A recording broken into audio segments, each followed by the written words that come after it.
And guess what? We've got news. Ryan Wingo, while we were out for about 30, 45 minutes, has made it official. The young man out of St. Louis, Missouri, is in. This comes from his brother, Ronnie Wingo. He has been signed and is now a member of the University of Texas football team. He'll start practice next month or get to Austin next month. I'm Bobby Burton alongside CJ Vogel, Aaron Hogan, and Rod Babers. The Longhorns now waiting Aaron Hampton's decision, whether or not he's going to stay with the Longhorns or flip to Alabama. But 21 of the 22 commitments in. I'm going to hand this over to Aaron Hogan, and he's going to lead the way for the next couple of hours here as we talk about Longhorn recruiting. Yep, man. Well, what a day it's been. We appreciate your visit this morning with us, Bobby. And they started flying in right after 7 o'clock. And obviously the conversations, Rod, we had were, is Ryan Wingo, where's this NIL? And it's this letter of intent, I should say. And turns out he slept in today. Slept in, with, not having school to go to. He's a kid, teenager. He didn't get up on time. I did see a tweet from him after we got off the air and said, hey, I'm up. I woke up. I'm ready to go. So pretty cool. But that takes you, everybody's freaking out behind the scenes about a teenager who decided to get some sleep instead of jumping up out of bed at 7 a.m. Hey, let me ask you guys about the player, Ryan Wingo, a 5-star talent. Rod, you've watched him on film. I know, CJ, You've seen him. What are we talking about here as far as of a talent level of this player? You're talking about a guy that he's explosive. I mean, he can make you miss in a phone booth when he gets the ball in his hands. I was surprised at how a lethal he was as a ball carrier once the ball was in his hands. And I think that's what Sark's talks about. I mean, Sark's, he got this, he calls it his run to daylight philosophy. He wants to get wide receivers the ball on the move with movement routes, with accuracy, ball placement, so that they can get those yak yards. He has the potential to be a yak daddy, yards after the catch. He can do it really, really well. He also is, explosive out of his routes, out of his breaks. He's a really, really good, high point receiver. Contested catches is something I think he does really well. I don't think he's necessarily a really skilled route runner just yet. That's the scary part about his game, is that, mostly what you see from him are just kind of raw athleticism, plays of just him showing his raw explosivity. But this is a guy that once he learns the subtle nuance of the game, and CJ and I were talking about this yesterday on the live stream, he's got a chance to really accelerate his development and really become a guy that can help you early on, depending on how early he adapts to learning the details, the subtle nuances, the cheat codes of playing the wide receiver position, of precision route running. Based on what I've watched, I don't necessarily think he's a great route runner yet. I don't think he's learned the subtle nuances of playing the position. When he does, CJ, he's going to be a problem. Yeah, absolutely. And I think you touched on it a good deal right there, Rod. And it's not always the case with 5 stars, but you see it every so often. Their athleticism is just so much greater with what they have compared to their competition in high school.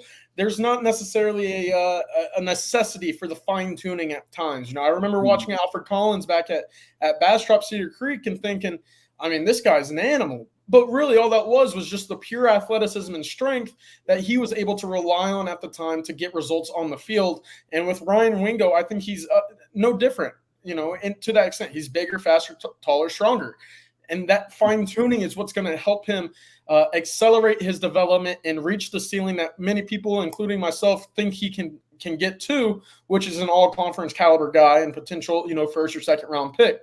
So that's going to be exciting. And, like you said, I'm very excited for Chris Jackson to get him into his room early on as an early enrollee coming up at the turn of the calendar. So that's going to be exciting. And as we said, that there's going to be a void at receiver in 2024. A lot of targets are going to be up for grabs. I'm eager to see just how many he can bring in because, like we said, the future's bright. There's a lot of talent there and a lot of excitement and expectations coming from Ryan Wingo. Yeah, and an early enrollee who should be here pretty soon, right? Rolling in here and get a head start. Hey, let's talk about some of these prospects, guys, as they came in from, chronologically, but we'll work backwards. We just talked about Ryan Wingo. They're waiting on his paperwork. But one of the last guys in, because he's on the West Coast, was Brandon Baker, 5-star tackle from Mater Dei. CJ, give your thoughts on this guy. I mean, talk about NFL prospects. He's got the body, the long arms. the athleticism and feet. This is what makes him a 5-star. How quickly can he impact the Longhorns?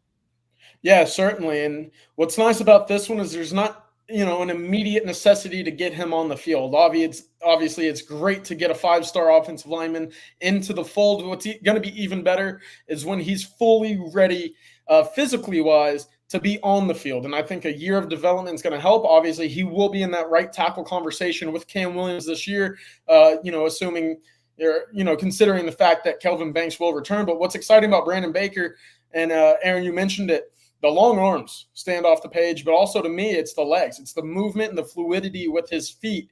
And moving into the SEC, when it comes to pass rushing, there's no conference that has more, and that's deeper at that position than what Texas will be going in and week out in 2024 and beyond. So that's certainly encouraging to me, and I'm very excited to see not only how well he can develop, but how quickly, because, again, he's another one of those guys that we mentioned will be on campus come January 14th when these guys move in. He will go through an entire offseason of weight room with Torrey Becton, and he will suit up in the spring for spring football.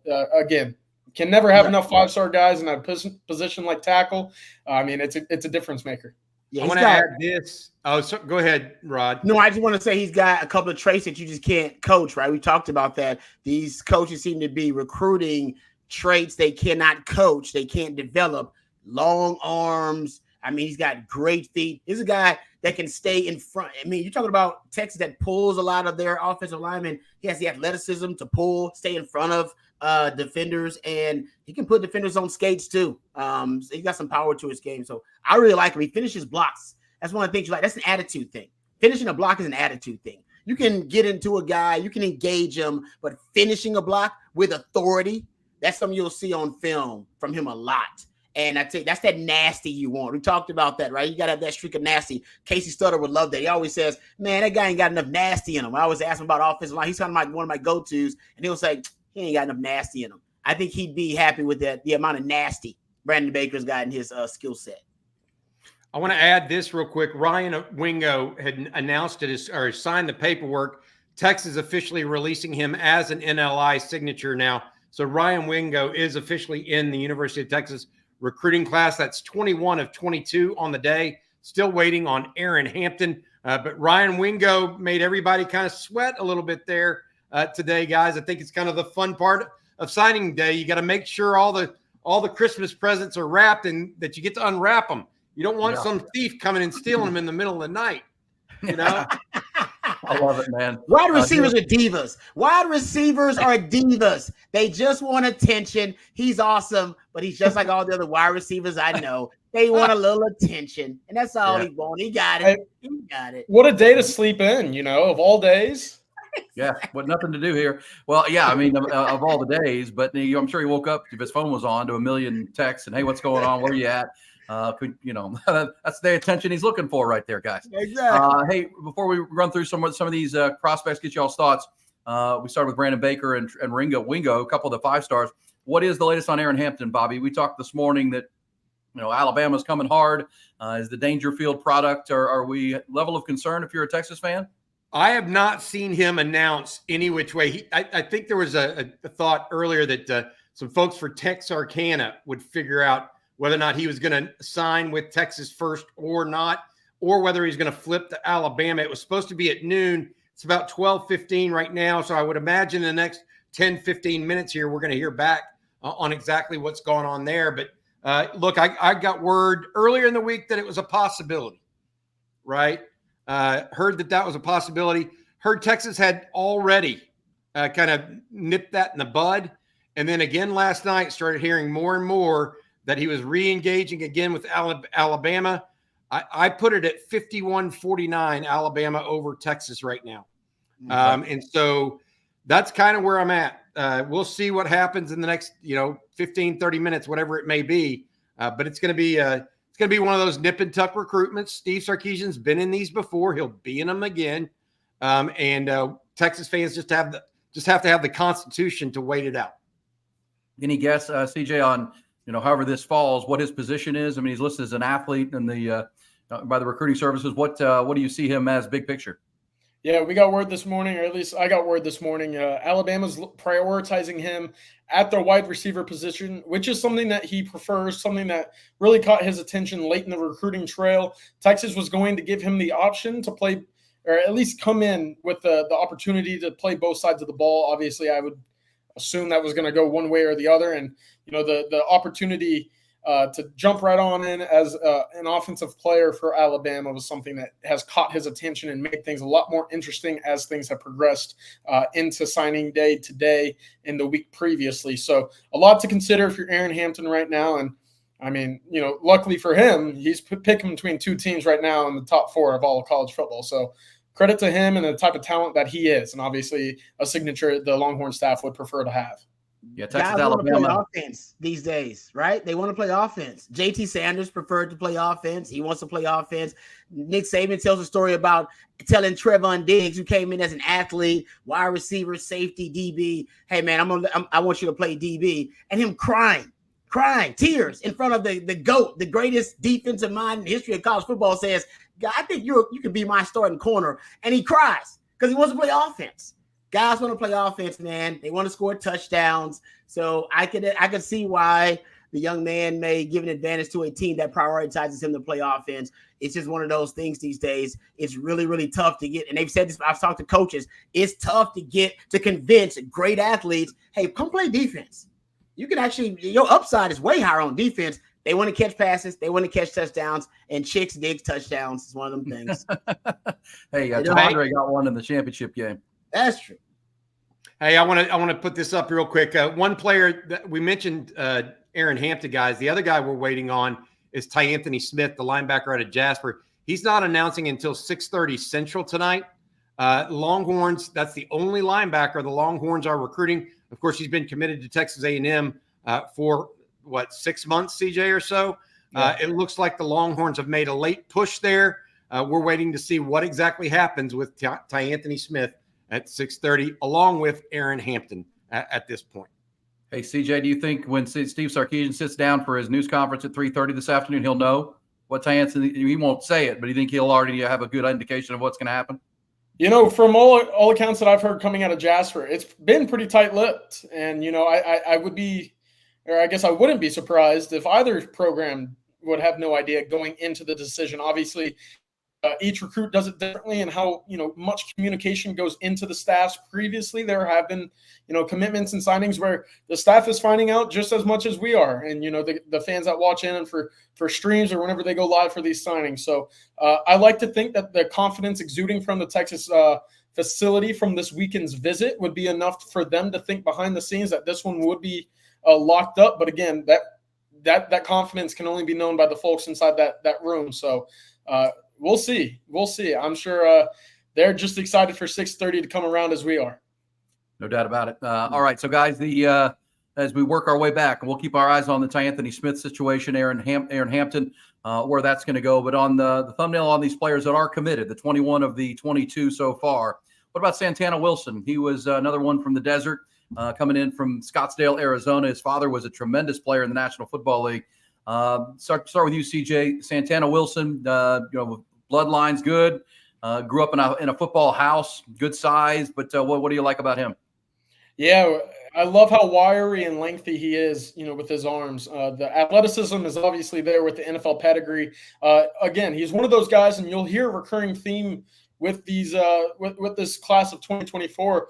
A lot of cerebral football players and guys that understand the game of football. Santana Wilson's no different. He falls in that category.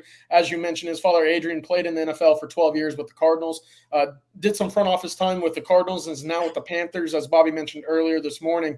I mean, it's hard, and it's rare to find, pedigree of NFL DBs. And when you can, and it lines up with that of being a Division I football prospect, I think the turnout rate is pretty high. So big fan of Santana Wilson. I love what he brings in terms of the physicality. And he's another one of those guys you see 6 feet, 173, a guy who on paper doesn't stand out from a height and weight perspective, but can really, really punch above his weight class and is not afraid to come scorching down the field to make a play. And I think that's very impressive. It's one of those things as a DB, if you can hit your value for your defense, it rises instrumentally.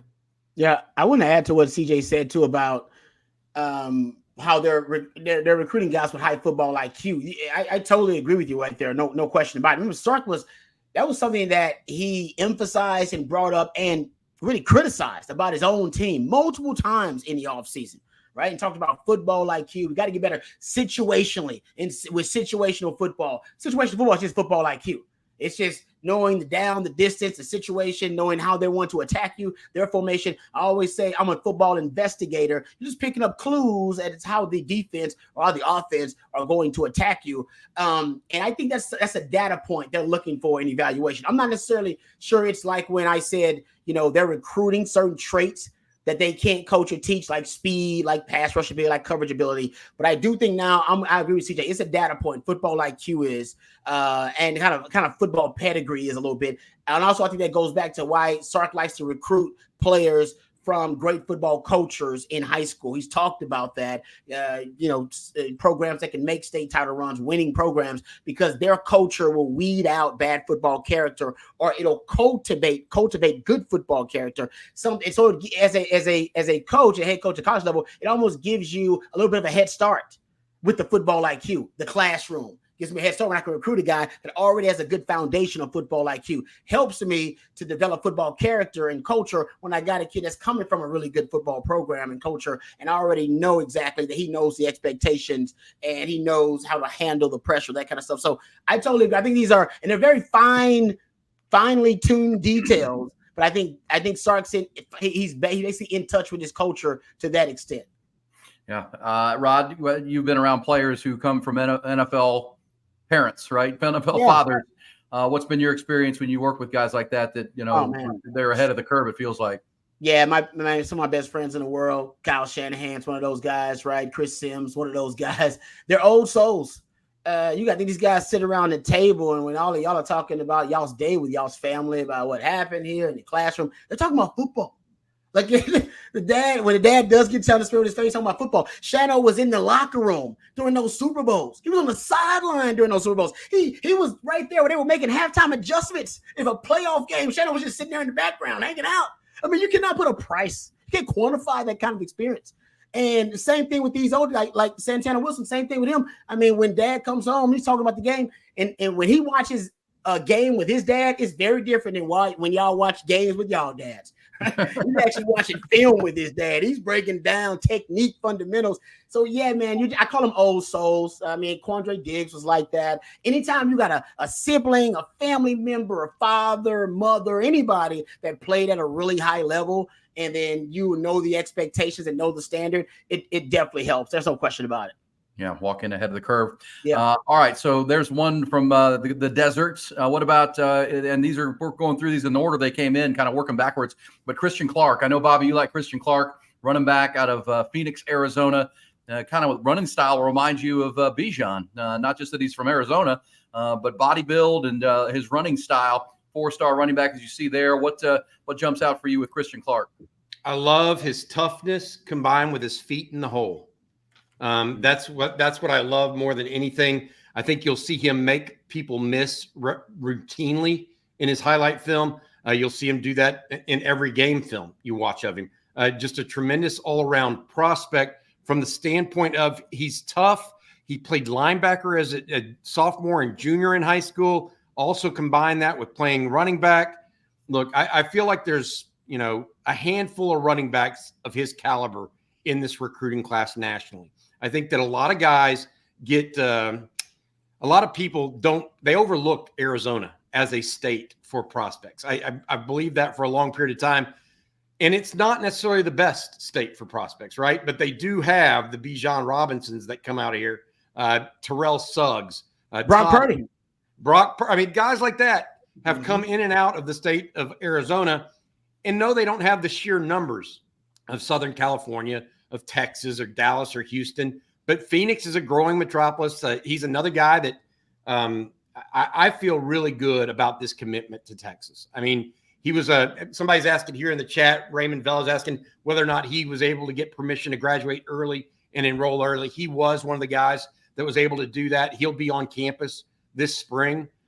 So look, I feel strongly about him, as strongly as I do about just about any player in this class, simply because I know he's a tough runner, and I think he's going to make the most of himself. I really, really do. Yeah, Rod, you and I talked about growing areas, right? Phoenix is one of those. And you wonder, any thoughts, guys, on how with Arizona State joining the Big 12, does that help them, CJ, as far as recruiting goes? Keep guys at home, or is it going to, be a hindrance? What do you think that does them moving into the Big 12?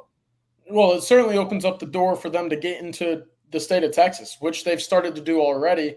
It's obviously one thing. Brian Carrington's over there at Arizona State, and the ties that he has to Texas, having previously been at UT, that's carried over, and that's going to play a bit of a factor in the morning stream. We also mentioned, or at least I mentioned, SMU is also going to become a new thorn in the side of Texas, in my opinion, when it comes to recruiting the state. So that'll be interesting.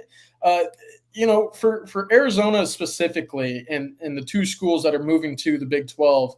I think it certainly, it helps their recruiting to have that foothold in the state, coming to play Baylor, coming to play TCU, Texas Tech, Houston now. It's going to help them the same way that it helped Nebraska back in the day when they were in the Big 12, have that, kind of stronghold into a territory they normally would not have. And we've seen when teams don't have, that they no longer have that inroad to a talent-rich state like Texas, recruiting can dry up pretty quickly. So that's important for Arizona and Arizona State moving forward. Again, I don't necessarily see them competing with Texas big recruitment-wise, but it will be interesting, just to see how much they can kind of nitpick throughout the state. Yep. Arizona's a great example of how you can predict fertile recruiting grounds based on population booms and migration patterns.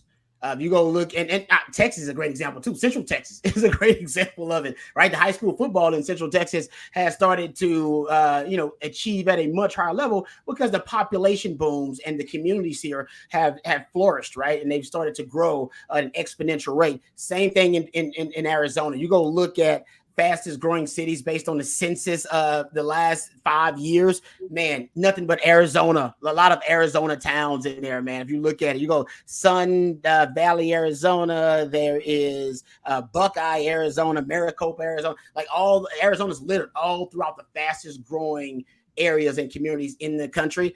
Based on that, you can predict they're going to be a population. I don't know exactly what the timeline is on it, but they're one of the fastest growing communities. You start to see more and more really good football players coming out of Arizona. Texas got 2 players in this class, right, from Arizona. They got 2 of them from Arizona. Texas started to figure out those pockets in America, those corridors in America where you can find a lot of talent.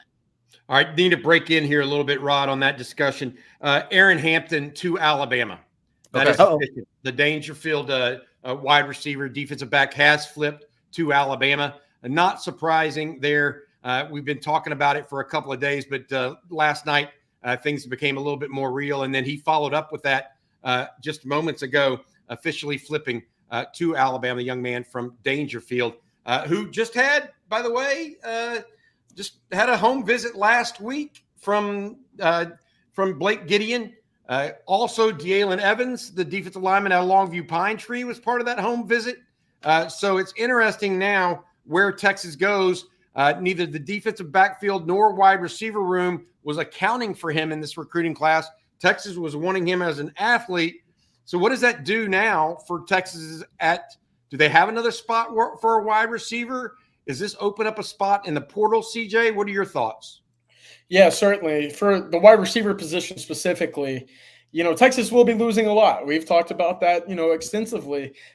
When you consider who has departed and who will be departing to the NFL draft or, running out of eligibility for the sake of Jordan Whittington, there's going to be a void at the wide receiver position. There will be a lot of targets opened up, a lot of catches, a lot of yards, a lot of snaps and opportunities for guys to step in. And while there's really high expectations for guys like Jonte Cook, DeAndre Moore's in that conversation to make the leap into being a contributor. Obviously, Ryan Wingo is a guy that many people are hoping is, ready enough and developed enough to be, in that rotation as well. And obviously Matthew Golden will be coming in. But again, there's not a lot of experience there. Aside from Matthew Golden, that wide receiving core is very inexperienced. There's not a lot of production, and there's not a lot of history that these guys can be relied upon, which, as we know, is a big factor in Steve Sarkisian's offense. So it makes sense for another portal addition at receiver.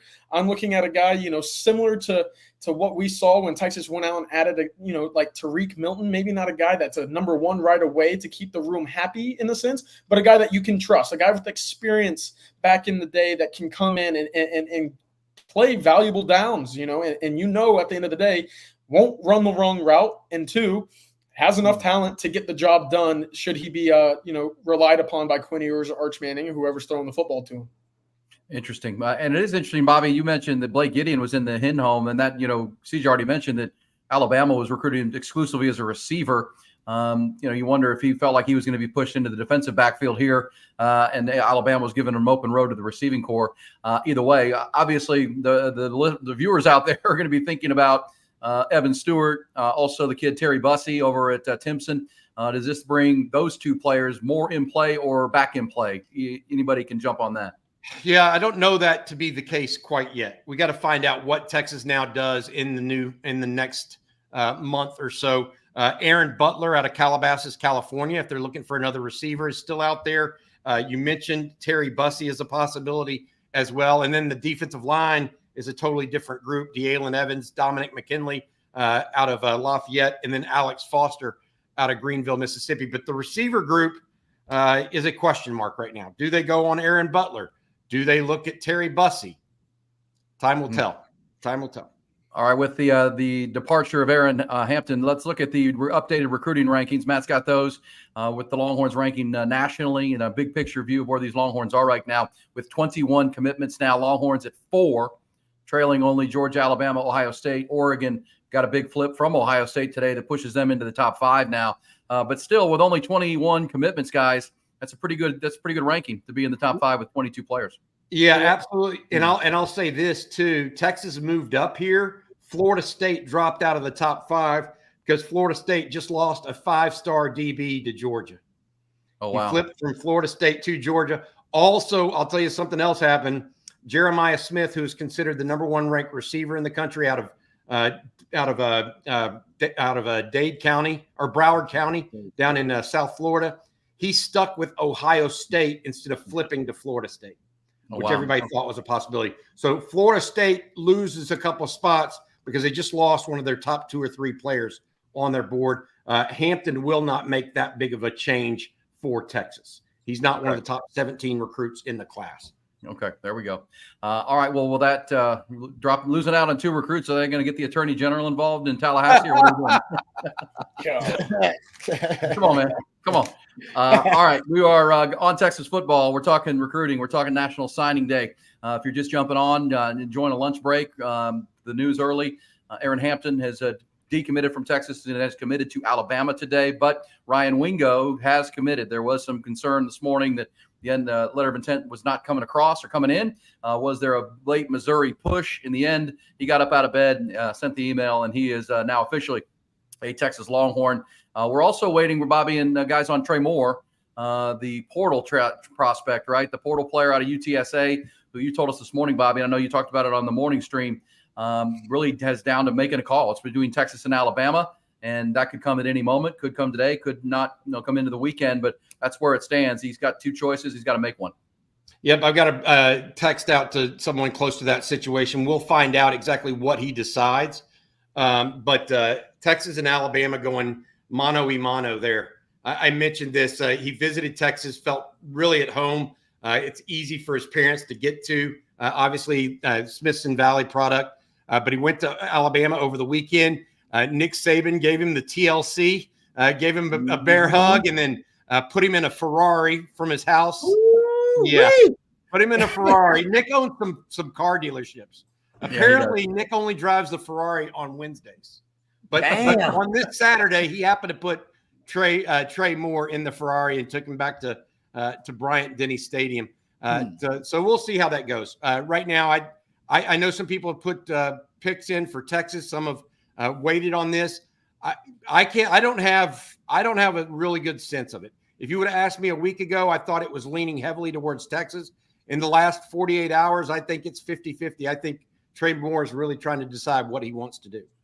All right, well, we'll keep an eye on that this afternoon. Bobby's got a text out as well. All right, guys, let's pick up our scouting reports and running through some of these players. We were going, letter of intent by letter of intent, going backwards, and that brought us to one of the members of that Duncanville team, Alex January. I know you like him a lot, Rod and CJ. Duncanville on the same line with Colin Simmons, who we'll get to coming up. But he is a legacy. Look at the size, 6'5", 322, and look at his frame. Looks like he could actually grow from there. Yeah. But athletic as heck. And another guy with good family ties. His father, Mike, played at Texas back in the day. What do we like about Alex January? Checked a lot of boxes, right? I mean, we just talked about you recruiting things that you can't teach. 6'5", 320. Looks like he can still add on a few pounds and still be able to carry it really well. And I love his power at the point of attack. I remember writing that down in notes. I've seen him drive back O-linemen. That's what I love about his game. Plays with good pad level for a guy that's 6'5". Usually those guys get in trouble with pad level. He does not. Right now, more of a run-stuffing disruptor than a pass rusher. But I do think he's got raw material to end up being a pass rushing, D tackle, interior D lineman that can kind of reset the line of scrimmage. He's got all the raw materials, man. He does. And he'll obviously have one of the best coaches in college football. So everybody I talk to, including, CJ and Bobby too, they love this guy's upside. They think it's tremendous. And I'll take the word of guys who've been doing it for a long time, including, and my eye test tells me he might be one of the most underrated prospects that's in this recruiting class for Texas. Yeah, Rod, you hit it on the head. My favorite thing about him is his hands. Yeah. Bobby and I talked about it this morning. His ability to play baseball as well is something that's going to translate in the sense that his hand-eye coordination is going to be there.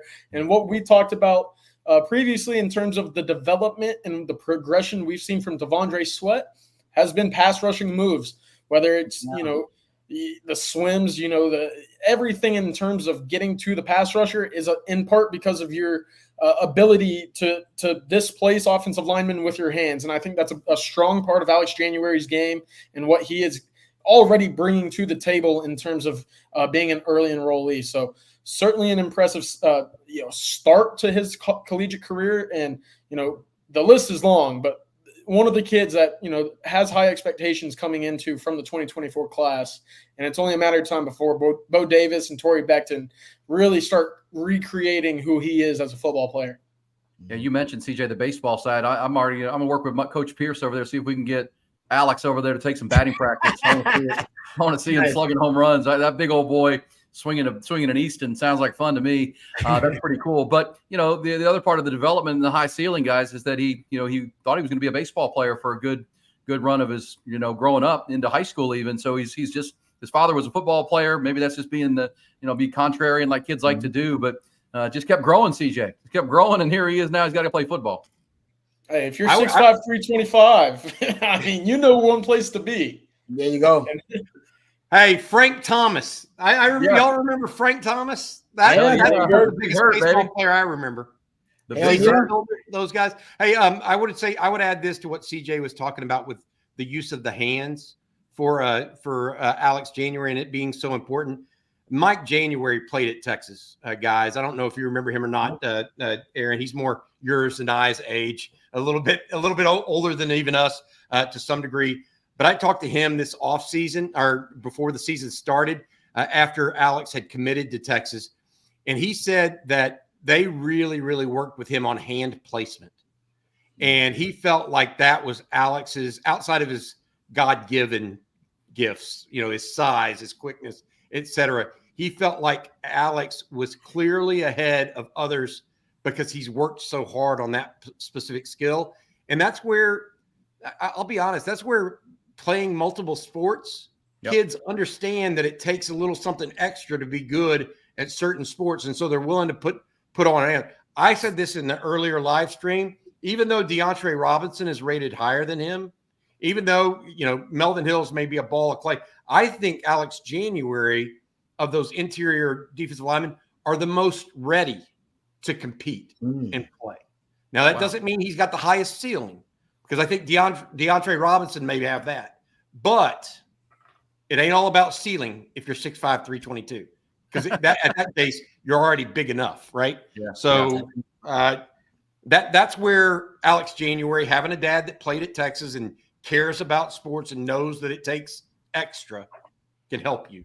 And so and coming from one of those, that's good stuff. and coming from Duncanville, where you win state titles and play for state championships, great program, high expectations, high achievers or low achievers, or don't hang around a program like that.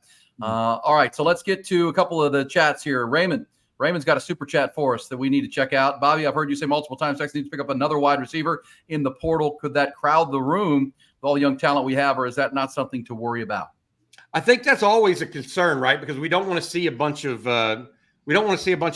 portal transfers. Not when you like Jonte Cook, you like DeAndre Moore. Sark's talking about him like he could be something really good. And then you have Ryan Niblett, who we know, I mean, he may have the most talent in the wide receiver room right now, outside of maybe Xavier Worthy. That's fair. So I mean, now is he the polished receiver that Jonte Cook is? Jonte Cook's a little bit more natural in some ways. Niblett's just learning the position. I think you worry about things like that, but you can't worry about it to the level where it might actually cost you games in the SEC. Mm-hmm. I mean, ultimately, I think they need at least one more receiver that's got 40 or 50 catches on a year, maybe more if they get a superstar. And then you go to war with those guys. You take your two adult receivers and add Jonte Cook, DeAndre Moore, Niblett, Wingo, Livingstone, and even Freddie DeBose to that group, and now you're ready to go. Now you have the backups, et cetera. Because remember, they lose Casey Kane and Isaiah Nayor. Yep, that's big. So they don't have literally, Jonte Cook next year will be, unless Adonai Mitchell somehow decides to return, Jonte Cook will be the team's leading wide receiver. What do you have, like 10 catches this year? 12? Yeah. No, that's true. It feels like running back all over again from a year ago. Same discussion with Roschon and Bijan stepping out. We know Jonathan Brooks stepped up, and they actually have a real good running back room right now. CJ Baxter became the young guy. Now, you mentioned the name, and all y'all, I'm just throwing this out there. With this development, and maybe that they don't want to go after Evan Stewart, and then we talked about those reasons. Is Isaiah Nayor? Is there a guy you could talk back out of the portal? And could he be that veteran player who caught 12 touchdowns at Wyoming, but then got injured, got caught up, or is he not part of the plan moving forward? Is he done at Texas? I feel it's rather unlikely. It was a long time coming for him to get fully healthy, and then it was another thing for him to fully buy back in to the recovery process, the day-to-day grind of practicing once again. It would make sense on paper for a possible reunion to be there, but right now I think it's unlikely. Bobby, you might be hearing something differently, but with the way this kind of season kind of went through and kind of played itself out, I don't see a marriage, coming back to life here. Interesting. All right. And Rod, you've talked a lot about the tight circle of receivers. You got to earn the trust. And if you're not in that, you're not going to get a lot of reps. And that can be frustrating for a young player for sure. Especially someone who looked like he was going to be in that circle of trust, then got hurt. And then A.D. Mitchell and Jonte Cook and all these other guys come in, and all of a sudden you're behind that 8-ball. All right, guys. Casey Kane, right? Casey Kane was in that circle of trust at one time, and then obviously he was not in it last season. So you can be in it, and then Sark upgrades at the wide receiver position. Jonte Cook cracked it a little bit, as Bobby mentioned. He will be, if all of the guys leave, all those targets leave, X-Man, AD, and Jay Witt, he'll be the leading receiver returning. Yeah, that's a big concern at the wide receiver position. That's why I wonder if it'll put more urgency on the coaches to maybe take a chance that they wouldn't otherwise take in the transfer portal on the player. They haven't. They've been very, very selective. Did y'all hear Jeff Banks' interview on Longhorn Network? It was great. And I don't know if they'll replay it, but I encourage anybody to go check it out. I'm paraphrasing because I can't remember the exact quote, but it stands out to me because I remember what he said, because it was just kind of mind-blowing. And he said, we look for signs. We're looking for signs of respect. That you respect the locker room, you respect the game, that you're going to respect the team, respect our culture. He was very, very adamant. They're looking for signs. And he said this, he said, if there's a big time recruit or a big time player that we were recruiting and that we're not recruiting anymore, or that, hey, it seems like Texas is not really excited about, they're not pursuing? He said it's probably because we didn't see the signs. He said that. All right, only like shit. So just what Bobby's been talking about, it was CJ's been talking about. They're being selective, and I don't know if that was some smoke signal, right? And he was trying to send out there, but he said we're looking for signs, and we're looking for signs of respect.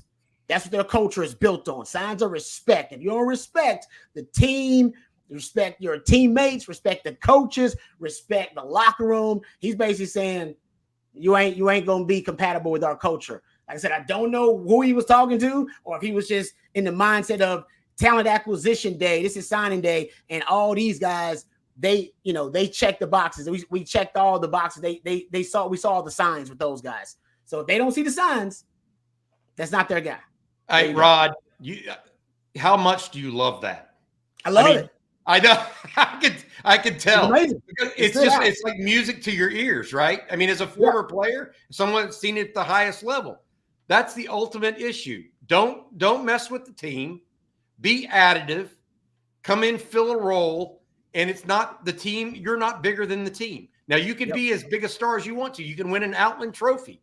You can pass for 3,000 yards and win possibly a rush for 1,000 and do all this stuff, going number 8 overall to the Falcons. You can do all of those things. Yep.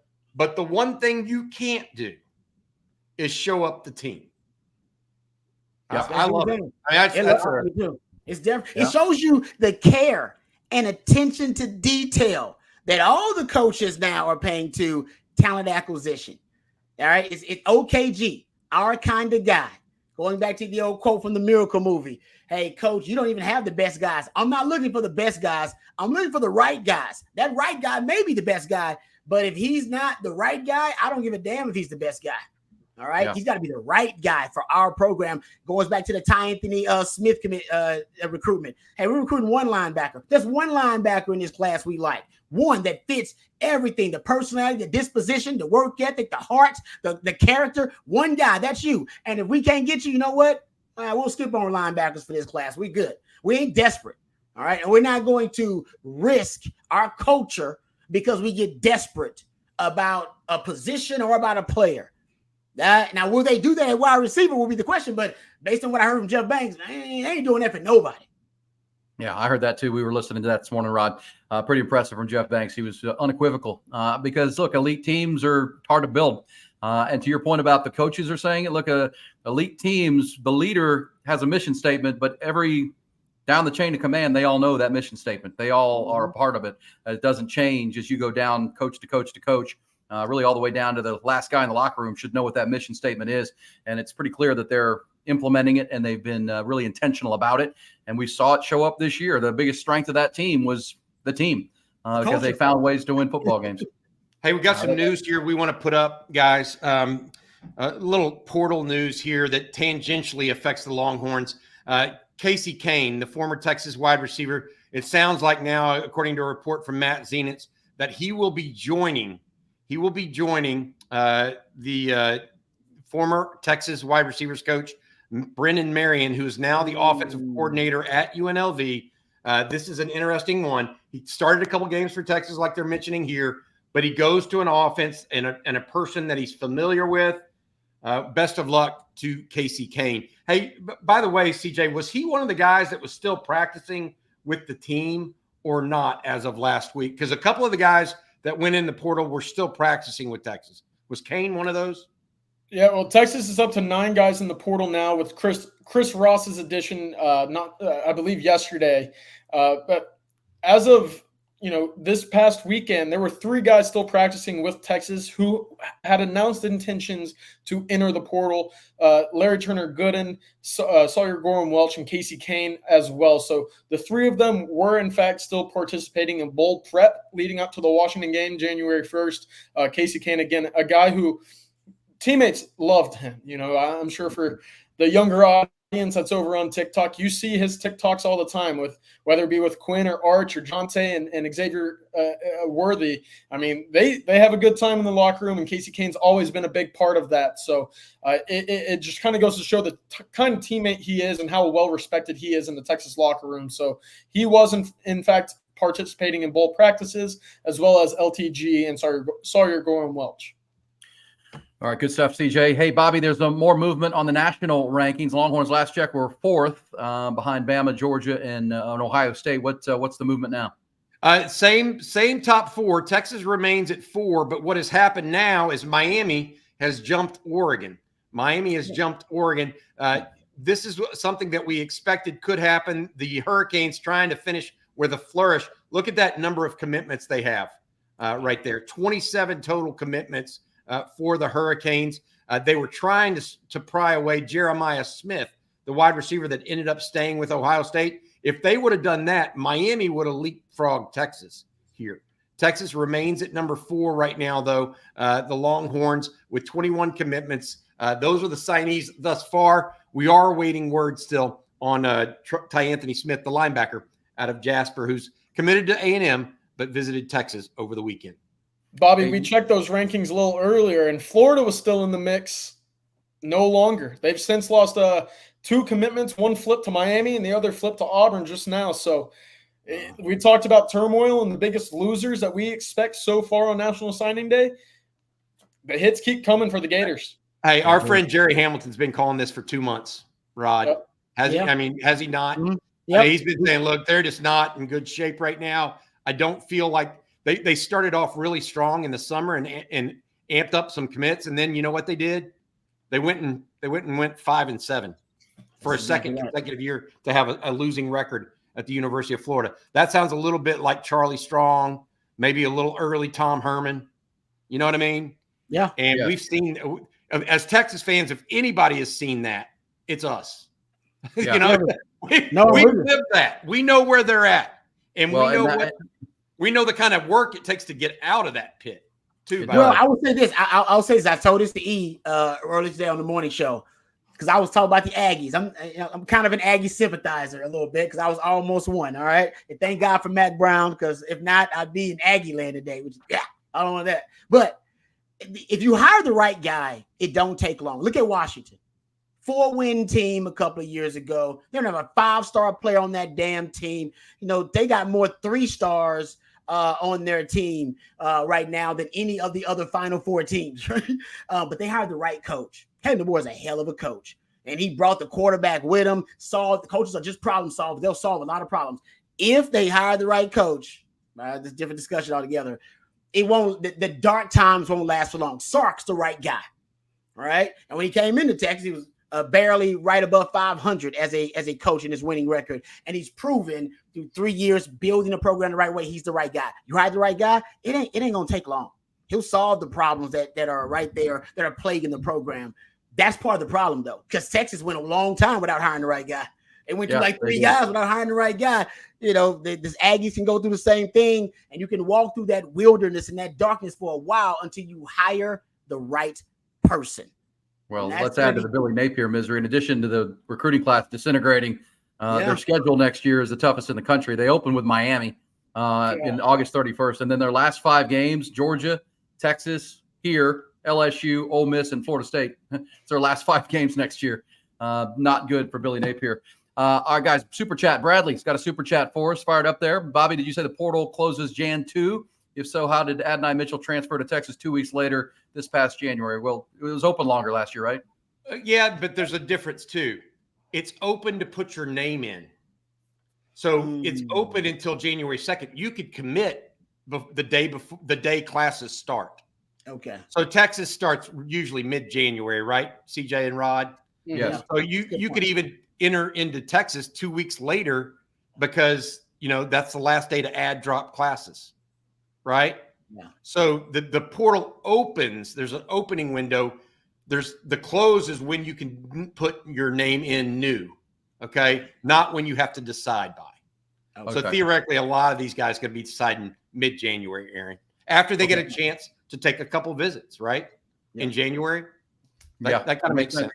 Yeah, especially for teams that are playing New Year's 1 bowls and Longhorns with possibly 2 games. By the way, to Rod's point of the Jeff Banks interview, he also said, when asked, he was talking to Alex Loeb of Longhorn Network, and he said, you know, talking about all the newcomers that are coming in early, he said, when we get through these next 2 games, we'll welcome them in and we'll get them ready in our program. But he's talking in 2 games. He's not talking just 1 game. He's talking 2 game increments. When we get to these 2 games, then we'll welcome those guys into the program. Pretty good stuff. All right, speaking of those guys, we roll on here. We're going to go all the way all this afternoon here on Texas football. Aaron Hogan, Rod Babers, CJ Vogel. CJ's going to have to peel off right before 3 o'clock to get over there to the Sark availability. But guys, we were going through these players one by one and just talking about them for the audience. You've seen them, studied them on film. And another guy you like a lot, Rod, last guy we talked about was January. Well, how about somebody he's going to be battling with in practice is Daniel Cruz up front, guy who loved this story that he has played every position on the offensive line in high school at North Richland Hills there. But, Kyle Flood feels like he's a natural center at his height even, but his size, his versatility. So credit the coaches there at North Richland Hills that allowed him to play center this year and learn that position at the high school level so he can be even more advanced when he gets here as an early enrollee. Give me your thoughts on Daniel Cruz, guys. High IQ football player. Obviously, you have to be to play every position on your line, which he has done on his high school career, and playing center, right? Center is the that's kind of the intellectual center, literally, of the offensive line. He is, I think he's one of the most athletic, might be the most athletic of all the offensive linemen you got. I mean, I think he can move really, really well, runs his feet on contact. I love that about his game, drives his feet when he engages with defensive linemen. He's a mauler. Don't let him get underneath your pass, man. He will maul you. And he will turn it into a highlight. He wants pancakes, man. And I ain't talking about the kind with syrup on. He's nasty. He's violent at the point of attack. That's what I love about his game. He actually has a highlight film that is fun to watch for an offensive lineman because of how tenacious he is. I see what Kyle Flood loves about him. And he was, I don't even know if is he 300, over 300 pounds now? I don't know if he was to start the season. Still can add a little weight to him. I like his game. He's probably my favorite offensive lineman to watch in this class, just because of how violent his game is. Yeah. And it speaks a lot, CJ, that, Kyle Flood, I don't want to say made him a project, but identified him, wanted him to play center, and which would tell you sees him as his center of the future in the program. Yeah, absolutely. And Bobby's mentioned it all morning long. The fact that he prioritized Daniel Cruz and ended up taking him over, another in-state East Texas kid that ended up over at Alabama, it should speak volumes to how well the Texas offensive staff views him as a prospect in this the middle of the Texas offense with Cruz especially. And it's the long arms and it's the ability to reach second level while putting guys on their rear ends at each step of the way, seemingly. I mean, it's vicious. It's nonstop. And again, we've talked again time and time again in terms of just cerebralness, having the idea, the football IQ for a center specifically. That's very important because he's going to be your communicator across the entire offensive line. And we hear it all the time with Jake Majors in this current team. This Texas offensive line and the steps that it takes would not be in the same position it is today without Jake Majors and how well he communicates. You need a smart player at center. You need a team leader, and that's what Daniel Cruz provides. I like that. I love this guy. I think he's a baller. I think he cares about football. I think he's going to be a 2 to 3 year starter for sure. I think he's a future NFL player. If you asked me to give you 5 guys I think are going to be in the NFL out of this class, he would be one of the 5 I'd give you. Wow. Yeah. Wow. That's right. I think it's very he's just a very low bust rate guy. Does that y'all know what I'm talking about? Some guys, you got to worry about them hitting their ceiling, and it's kind of like in NFL draft terms, taking a Zach Martin at right guard, you just pencil him in for the next dozen years, and he's going to be a good player. The low bust rate, I like that. And Rod, we talked about it yesterday in relation to Patrick Harrington, the golfer, talking about, you got to, just because you're good at something doesn't mean you love something, right? Especially something that's really hard and difficult. And football's hard. Football's not an easy thing, especially the level that they're trying to raise the bar at Texas. It helps if you're like Daniel Cruz and you love football and you love contact, you love hitting people, and you love to learn. That's a good thing, and be a leader. We talked to him on the live stream one time. This seems super great guy. Great. Without a doubt. You alluded to this player a little bit earlier, Bobby, when you're talking about Alex January, but another D lineman for Bo Davis. with his Twitter handle of FleazyT12, DeAndre Robinson. Credit CJ to Bo Davis going into the heart of the SEC there and grabbing this kid away from Georgia and Alabama, who are also coming hard for him. Pretty impressive.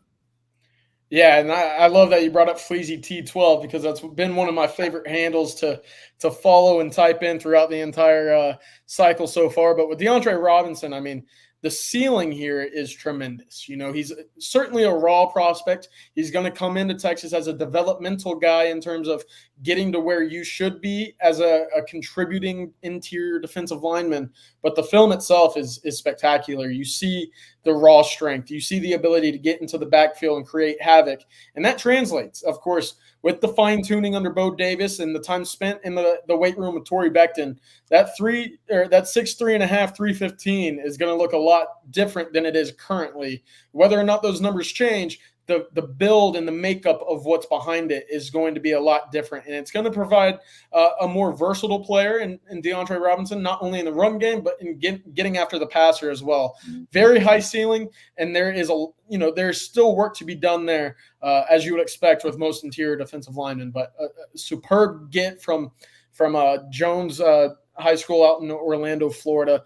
Good addition once again for Bo Davis, and it kind of continues the trend of going out to SEC country and finding big uglies, as they call it, in the trenches. So it's a great get. This guy is the guy most comparable to Tavondre Sweat. Yeah. Okay. And what I mean by that is he's that athletic for that big size, and he's got a lot of weight he can still gain because he is not. I mean, he needs to shed some weight. He has some bad weight for sure. All these big guys do at this age, pretty much, right? Yeah. But if he adds the right 30 or 40 pounds, look out. Yeah. I mean, that's the reality. Okay. Yeah. We'll pick up that recruiting in SEC territory is pretty interesting to me too. But how about Jay Lee with a super chat? Appreciate that. Things look good, obviously, but are we certain Sark is the guy, or is there more to prove before we make that statement? Could be a tad premature, guys. Yeah, I think Sarkisian is the guy. I mean, I think you've seen the steps from year 1 to year 2 to year 3, and it brings me back to a Bobby Bowden quote, kind of that I'm going to paraphrase here, but it's something that has always stuck with me in terms of building a football program and one that it achieves success at a very high level. First, you lose big. Texas went 5-7. They got embarrassed on the road in Fayetteville.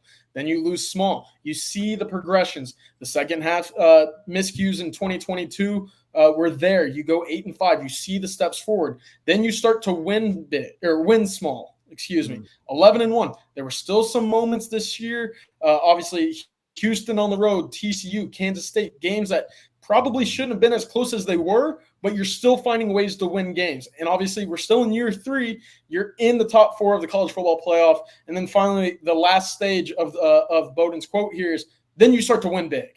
And it might be a little different with Texas changing conferences into the SEC, but you have the blueprint there that has, kind of built up over time with Sarkisian being here for going into year 4 now. They know what the expectation is. The culture has been established. Guys are stepping in, not knowing if there's uncertainty surrounding the program because they know the results are going to be the expectation from the years in the past. So I love that, and I think you see it perfectly with how the Sarkisian's tenure has already, taken place so far at Texas. I got to ask Rod Babers, did Bobby Bowden ever tell you that in your house when he came for a home visit? Did he ever make a home visit? No, I went to visit, but I went to visit Florida State, and Bobby never mentioned that quote. That is a great quote, though, and it applies here. But no, Bobby never threw that quote up. But man, I was a big Bobby Bowden fan. You know that. I wanted to be the next Deion Sanders. I couldn't wear number 2 when I got to Texas because Tim Brewster gave me 21. He said, "Why you want to be like Deion in college when you can be like Deion in the pros?" That was his line. There you go. But adding to what CJ said, I think it's, and I've been on this take for the last week or so, and to the texters, the super chats point there about whether Sark is the guy. At this point, what questions do you need answered? Right? That's what I have. Right? Development was a big issue. The staff is shown they can develop. Can he hire great staff? He hired a damn good staff. He solved the problems that Texas had in terms of roster construction, and even some of the issues that I presented when Sark first got here was, whether he could give Texas a schematic advantage, which I think he has done. Could he solve the 3 high 3 down defense? Remember that? Solve the 3 high 3 down defense. I really don't necessarily have any questions anymore about Sark's status and Sark's acumen and ability as a head coach anymore. Now, could he have a down year next year or end up slipping up? That could happen. That could happen to any coach. But he has answered all my questions. And by the way, guys, I was initially a Sark guy. Nope. Initially, nobody questioned the hire more than me. Right? I did. He had to win me over. He had to win me over with his process, win me over with his football IQ, win me over with his scheme, his philosophy. And I'll admit, he has won me over. I'm a Sark guy now. Also, his favorite rapper is Tupac. I'm a Tupac guy. I love that too. All right. So there's a lot that I love about Sark now. And I was not initially a Sark guy. Like I said, so he's won me over. So the chat there, maybe you got a tougher, right, kind of checklist. Maybe, you have a checklist that includes, kind of loftier goals and expectations. I totally get that. But for me personally, and like I said, I was a harsh critic. Harsh. It's hard to win me over. That's my wife. It took me 10 years to marry that woman. You don't win or be over easy, man. You got to work hard and prove it to me. Right? Yeah. And he did. And you know this because you heard me, Ray. In fact, me and E were on air together when Sark was hired. That's right. Did I not go off, E? I went off. You did. All right? You did. I went off about the university more so than anything, but like, is he the guy?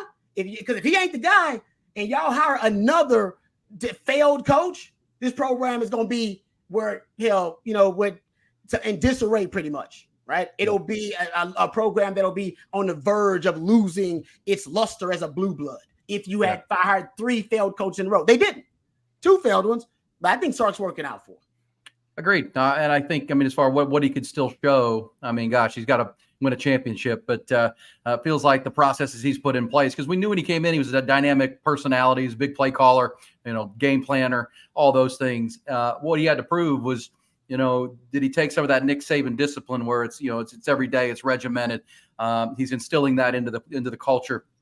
He certainly has. And obviously the connections on the recruiting trail, the ability to build relationships with his locker room and his coaches, and even the entire athletic department speaks highly of Coach Sark. That's something we couldn't say about previous coaches. So it's seems to be the total package right now. And I think we would all agree, being 12-1 this year, playing for a championship with 2 games to go, is ahead of schedule. It's ahead of schedule. I know most of us thought 10-2 would be fine. An appearance in the Big 12 title game would show the strides you're looking for, because we all kind of saw some holes on the team to start the year and still a young quarterback. Well, here they are playing for a national championship. So, the question when he was hired was, is he the right coach to put you in line to be ready to compete at the highest levels when you get to the SEC? I think the answer to that is yes, because they're going to face maybe an SEC team from the highest level when they get to the championship game, if they can make it there. So they're there. And this, as we're talking about today, this recruiting class on top of the portal additions is just adding to the conversation. Guys, the first family of football decided.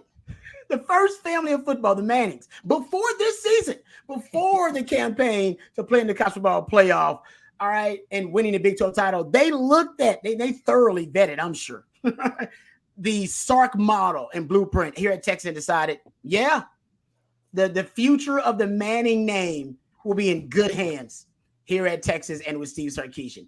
After that, honestly, that was even more so of a confirmation. He's got to be the guy. If the Manning thinks he's good enough, who am I? Who am I to criticize what Sark has done if the Mannings believe, hey, you know what? Sark's the guy. So when they said he was the guy, I think pretty much I was on board as well. Hard to overstate how impactful that is for the other recruits and the parents of the other recruits, for what you just said, Rod. Because if it's good enough for the Mannings and we like the school, and it might be good enough for my young man or my young guy, pretty good stuff. And to finish that point, I think we've said our piece on it. But the other question I had for Sark was the defensive side, right? Because if you're an offensive guy, you got to get the defense right, and vice versa. PK was questioned when he was hired, and what is he? Year 1 was not good, but back-to-back years, CJ landing the #1 defensive player in the state. Impactful players, developing a Tavondre Sweat into the most decorated defensive player in more than a decade in the program. A lot to like about the trajectory of the defense as well. So not just the offense, but defense, special teams. It looks like a full-bore program that Sark's not just an offensive guy that's going to score a lot of points. Yeah, and one more point to that is, as a good head coach at a successful program, you're going to be dealt with guys that are poached to go lead other programs. Obviously, there's going to be a gap at the linebacking position right now. That's going to be a big testament to how well Sarkisian's able to keep this thing afloat right now, is where he goes with that hiring and what kind of guy he brings in to not only recruit but develop, because we've seen that linebacker core become one of those positions that you can point to and say, remember when Texas couldn't develop? Well, look at that linebacker group, because it's sending a guy into the league each year now, and that's certainly encouraging in terms of big picture wise, going into the NFL draft and a pitch to all recruits, across the country. So that will be a big test for Sarkisian. He hasn't been tested a lot in that regard, but I can't imagine a lot of people are upset with what Chris Jackson has done in place of Brennan Marion this year. So we'll see again just where that goes and, who he targets in that position. Yeah, good stuff right there. And as Rod said this morning quite a bit, he's made it very hard to negatively recruit Texas. There's not much other programs can say that's negative right now in Austin and with the program. Guys, real quick on as we go through these players, another super chat. Sark should have gotten Bijan's Lambo to show Trey Moore around the Austin area. Yeah, the Lambo. Gotta get that Lambo. Hey, there's a lot of nice cars in that Texas football parking lot over there. I've seen them. So when the players pull up, hey, Michael Huff got like a Lamborghini or something like that, a really nice car. Texas fine. Michael Huff has shoes that cost more than my car. I mean, he literally is such a shoe hound. He literally has shoes that cost as much as my car. I believe it, brother. I believe it. And every time I see Huff, he's got no sleeves on. He's showing off the guns. And he likes those on. Why is he still lifting? Why is he still lifting weights? I keep asking him that. Well, dude, why don't you stop lifting weights? Are you trying to try for a team? What you doing? Hey, Kevin with a nice super chat says, as of yesterday, a poll came out showing if you had quality of portal commits with the high school, Texas #2 in the country, has it improved or gotten worse in the overall rating, Bobby? That's true. When you add portal, Matthew Golden, Andrew Mukuba, two real high targets for them, and now we'll wait on this Trey Moore situation. That's important. I mean, you're going to the high school rankings will be the rankings, but you add potentially 3 starters through the portal. That we talk about talent acquisition. That's a total number. It's just like last year. He's following the same blueprint as last year, guys. Yep. Was A.D. Mitchell? A.D. Mitchell was an anomaly in that he was an elite top 10 player in the portal, top 5 player in the portal, right? But guys like Trill Carter weren't. Gavin Holmes, Ryan Sanborn. Yep. They weren't like household names. Yet did they play? And every one of those guys played in the Big 12 championship, played against Tech, played against TCU, etc. And maybe it's Sam a formula under the radar. Well, and this goes back to what y'all were asking and talking about 2 questions ago from Jay Lee. Am I a believer in Sark? I started being a believer after Kelvin Banks and Cam Williams, because look, a lot of coaches like Tom Herman, I'll give Tom Herman, he could recruit the skill guys. He did not recruit well the linemen in general. Now, a couple of those defensive linemen turned out, obviously, so not saying it was just all bad. But he was going down to his 8th and 9th offensive lineman in a year before he got one. And Sark turned that on one in 1 year. Mm-hmm. And so ever since then, I've been, okay, this has got a chance. And then he had another great recruiting class last year. We saw some improvement on the field. And really one of my key conversations with him, or not with him, but with somebody came from Brian Irwin, who I do that lunch with the coach with, Rod and Aaron and CJ. Mm-hmm. And he said, look, Sark bought into Sark after the first year when Sark didn't throw any of the players under the bus for being 5-7, didn't throw any of his coaches under the bus for being 5-7. He goes, you know how hard that is to do from somebody that just won a national championship? Yeah. And he could have easily said, we don't have Devontae Smith. We don't have Jalen Waddle. We don't have Mac Jones. He could have easily said all that. He could have easily said, Pete Kwiatkowski, you just had the 100-and-something ranked defense. See ya. He didn't do that. He stuck with his plan, and his plan worked. And I think reaping the results. Reaping the results right now. Hey, into our second hour here this afternoon. We started at noon. It's into the 1 o'clock hour now. Reset the top stories, including the departure. Longhorns have 21 commitments right now. They did get the Ryan Wingo letter of intent in. I know there was some angst about that in the morning, but that is in and signed. He was just sleeping in this morning there in St. Louis. But Aaron Hampton from Dangerfield has committed to Alabama today. We've talked about how that could lead the Longhorns to pivot to another receiver. We'll certainly keep our eyes on that this afternoon. And obviously the linebacker situation with Anthony Smith. What's that? Anthony? Is it Smith from Jasper that we're looking at? Yeah, yes, it is. Anthony Smith. He's a linebacker, highly productive, guys. Highly productive. 100+ tackles, couple of interceptions, I think 4 or 5 forced fumbles, 3 or 4 sacks, 10+ tackles for loss. Long-armed. That's one of the things that Texas. I'm learning. Texas, as they go into the SEC, they want longer levered defenders at nearly every spot. Yeah.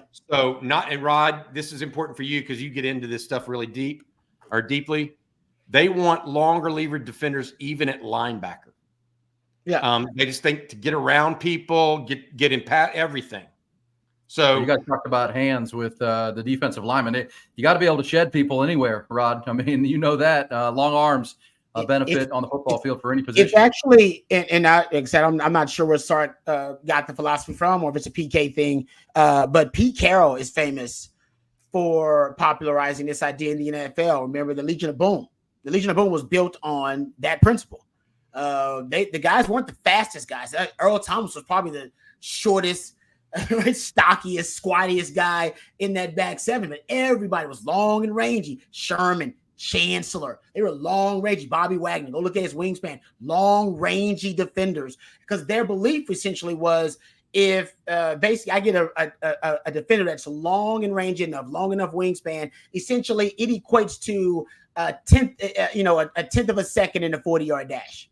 So if he's a 4.5 guy, mid 4.5 guy, essentially he's basically a high 4.4 guy to them because of his length. They're still doing it with guys like Tariq Woolen. They're still recruiting length because they believe on defense it gives you an advantage, because we talk about it. Literally, they say football is a game of inches. How often have we seen a guy get a touchdown pass that's barely outside the fingertips of a player, right? Or barely outside of the arm's reach of a defender? They're saying, you know what? The margins right there, those little margins, they're going to win more often times than not on defense when those thin margins, because of the length of our defenders. We'll get more PBUs. We'll get more pass deflections, our hands on more footballs because of that. And who's to argue that it's worked for Seattle? I mean, they've been a pretty decent, good defense for most of the time. Not to say you won't pick a guy that's a smaller defender, because looking at Aaron Hampton, I don't know if he's a small defender. Quandre Diggs is the smallest defender, and he's a good defender for them too. But I do think it's a great data point to start evaluations with. Yeah, I would say this. Think about this, Rod. Not only did he have Earl Thomas speed, he also had Quandre Diggs. Yep. He could handle smaller safeties that have makeup speed, that don't necessarily have length. Great point. You know what I mean? Yep. Hey, a couple other questions we've got coming in. I thought this one was pretty good from Justin Yarbrough, guys. In y'all's opinion, can y'all say who are the top 5 guys from this class that will play in the NFL? Rod, Bobby, and CJ. And my salesperson pick is Parker Livingstone. I love that. I got it. I'll go first, guys, because I got a little intel on this before you guys did, so I got a head start. I wrote Daniel Cruz, Ryan Wingo, Xavier Filsaime, Brandon Baker, and I'm going to go with somebody that y'all aren't going to suspect, Alex January. I did not mention Colin Simmons. Remember that, because I think he's a high upside. You got to make sure he can play at that size. I think he can. But the 5 surest fire guys for me, Cruz, January, Wingo, Filsaime, Baker. That's mine. It's hard to disagree with that. I'm looking at my list right now. For me, Brandon Baker's a guy that stands out, above the rest in terms of, I would say, NFL potential and readiness at the moment. Obviously, there's still a level that he has to produce to and to play to consistently to live up to these 5-star expectations. But the pieces and the tools that he is coming to campus with right now, that's not only just, whether it be his hands or his feet, it's really the whole package. And I think at the tackle position, the opportunity for him to not be thrown into the fire. And I mean that in the sense that, Texas does have depth right now at the tackle positions.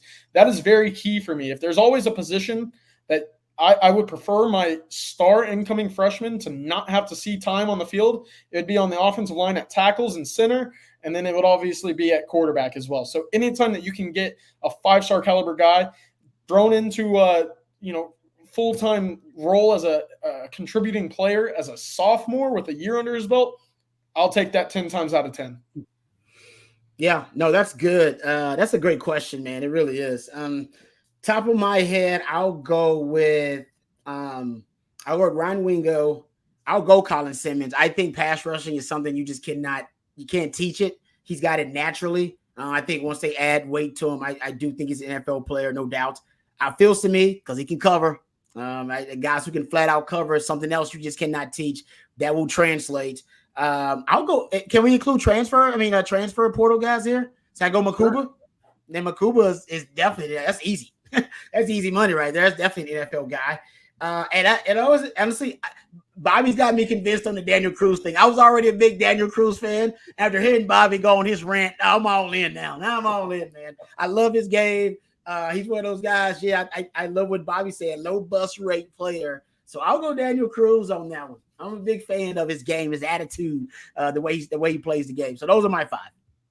Hey, I will give you a couple off the nose guys. The first guy in this morning, this is just everybody you said sounds, you guys are the experts, but Jarrett Gibson, the running back out of IMG, 41-inch vertical leap, track speed, explosive, going to be coached by Tashard Choice. It feels like this is about to be, running back for the Longhorns. Rod, you compared it to the Iowa tight end room, right? You want to build that type of thing, but you got Bijan and Roschon last year, and if not for the injury, Jonathan Brooks this year would have been big. For me. So, and I just look at that explosiveness, the ability to leap and just be explosive and then be coached by a guy like Tashard Choice. They'll put the ball in his hand. So big picture, I'll put Jarrett Gibson. And I'll say this is probably the most off the nose, but I'm going to put the Cy-Fair quarterback in there coming in because he's 6'5". He's got a big arm. If Quinn Ewers goes to the NFL and Arch Manning follows and he's the heir apparent and he is developed by Sark, I don't know if he's going to go be a starting quarterback, but he'll play in the NFL. With those measurables and playing in the Sark school of quarterbacking. And you know what he's gonna enjoy that maybe Quinn didn't last year? He's gonna have a full offensive line from the get-go. Yeah.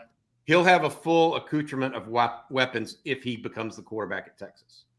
That is a different type of situation that you can come into and kind of blossom.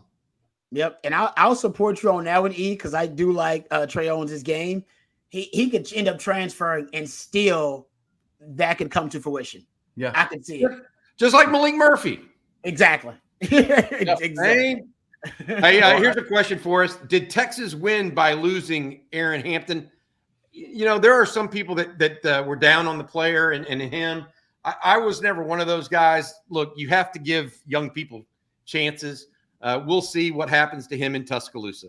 As Mac Brown told me, back in the early 2000s, Bobby, we sign 25 every year and worry about those 25 that you sign, not the 2,000 that signed somewhere else. Yeah. So that's what Texas fans need to do now. Aaron Hampton off to Alabama. This one, Aaron, guys, from KD35, and this tunes back into what we're saying. If Billy Napier loses Derek Lagway, this is the quarterback, guys, out of Willis. He will be working at the McDonald's drive-thru starting tomorrow. Their class is absolutely imploding by the minute. They did just pick up a safety out of Sarasota, but they've lost 6 4-star or hires in the last month. Wow. Including 2 to Texas, Wardell Mack and Xavier Phil-Sami. Yeah, and Aaron, I tell you what, you know that this guy down in Willis is a National Player of the Year candidate, tremendous player. He's the quarterback of that group, and they need a quarterback in the worst way. But now USC and A&M have come sniffing around. It sounds like USC may have really made some headway, and he's expected to announce at 3:00 today.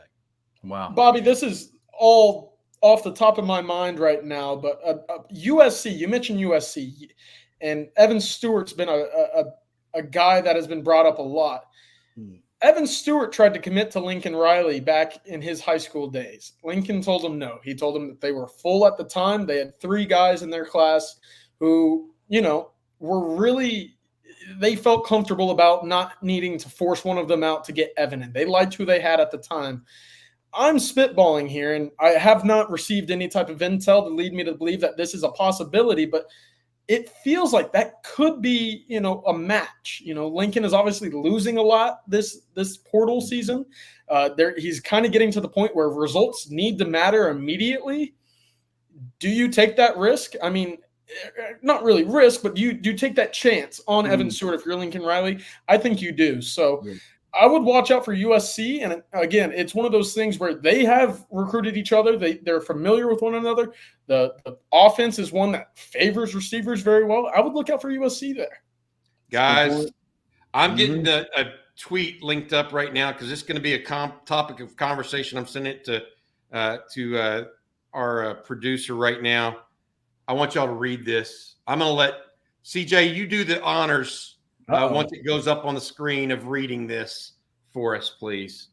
It's going to be one of those. It's going to be a little bit of a jaw drop to Texas fans when we talk about defensive line players that Texas is trying to get in on. Are we getting that up, guys? I'm getting excited. I know, me too. I know. That's going to tease, guys. He's good. He said, "Hang on." He said, "Hang on." It is a tease, all right. It's a tease, all right, but it's better than a tease. Longhorns looking really good, apparently. And these are direct quotes, by the way. Direct quotes. I can't wait I'm waiting for to get going. Come on, get it up there. There we go. I might know CJ Vogel, do the honors. CJ Vogel, do the honors. All righty. Wow. So this is quotes from DeAndre Evans, the current Texas A&M defensive line commit out of Pine Tree. It's my dream school. Been liking them ever since I was real young. 4 years old. I like Bo Davis. I like Sark. But BG, he always kept it real with me from the jump. Wow. That's from Steve Wiltfong of 24/7 Sports. Bobby, you mentioned it on streams in the past. Who just visited DeAndre Evans? Who's been recruiting DeAndre Evans a lot? It's been BG. It's been no longer Aaron Hampton, but the Texas corners have been pulling in his direction for a while now, and those are pretty telling quotes. I love it. I love it. We asked who that defensive lineman's going to be that Texas tries to get. Looked like it could be DeAndre Evans. He's not signing today. He's going to take an official visit to Texas in the month of January, and will sign on February 7th, which is that second signing period. Dominic McKinley, a young man out of Lafayette, Louisiana, he talked to Texas and Steve Sarkisian this week, as well as Bo Davis. And then Alex Foster, defensive lineman out of Greenville, Mississippi, that's committed to Baylor. Those are the 3 possibilities. I just think, look, when you're rolling, you're rolling, man. It's like, if you're playing craps in Vegas, you just keep rolling. It comes up. It's that quote. Remember, Phil Sami had that quote from when he committed to Texas, and he said, quote, about Texas, they're going to get all the top guys in Texas. Kids in Texas want to go play for UT, and that's why I chose them. It seems simple, but I brought this up earlier. Guys, these coaches have been recruiting the hard way, meaning they've been dealing with having to deflect and having to respond to and refute and dispute all the negative recruiting against Texas. And by the way, negative recruiting have been facts. Texas has not been competing for championships. That 5 stars go to Texas and turn into 3 stars. They don't develop talent. They won't necessarily develop you into being an NFL player. And as a result of that, we've had players go on the record, like Garrett Wilson, say, the reason I didn't go to Texas is because, I want to be developed. They don't develop talent there at Texas. They go on the record and said it. And now you can't necessarily bring up any of those topics when you're negatively recruiting Texas. I don't even know what your negative recruiting pitch now is against Texas. It used to be easy. It used to be too easy. Oh man, Texas can't develop talent. Go look at their 5 stars. Go look at how many of those guys hit rate turn into NFL draft picks. Go look at their record. They're the biggest underachieving program in college football in the last 15 years. That was an easy pitch. That is no longer the case. So for the last 15 years, they've had an easy negative recruiting pitch against Texas, and now they don't have it. And I'm not sure what the negative recruiting pitch is against Texas. I'm not sure how you combat Texas recruiting sales pitch now. I'm not sure what it is if I was recruiting against Texas. Now, if you're Alabama and Nick Saban, it's easy. I'm Nick freaking Saban. I'm the GOAT. All right, come play for me.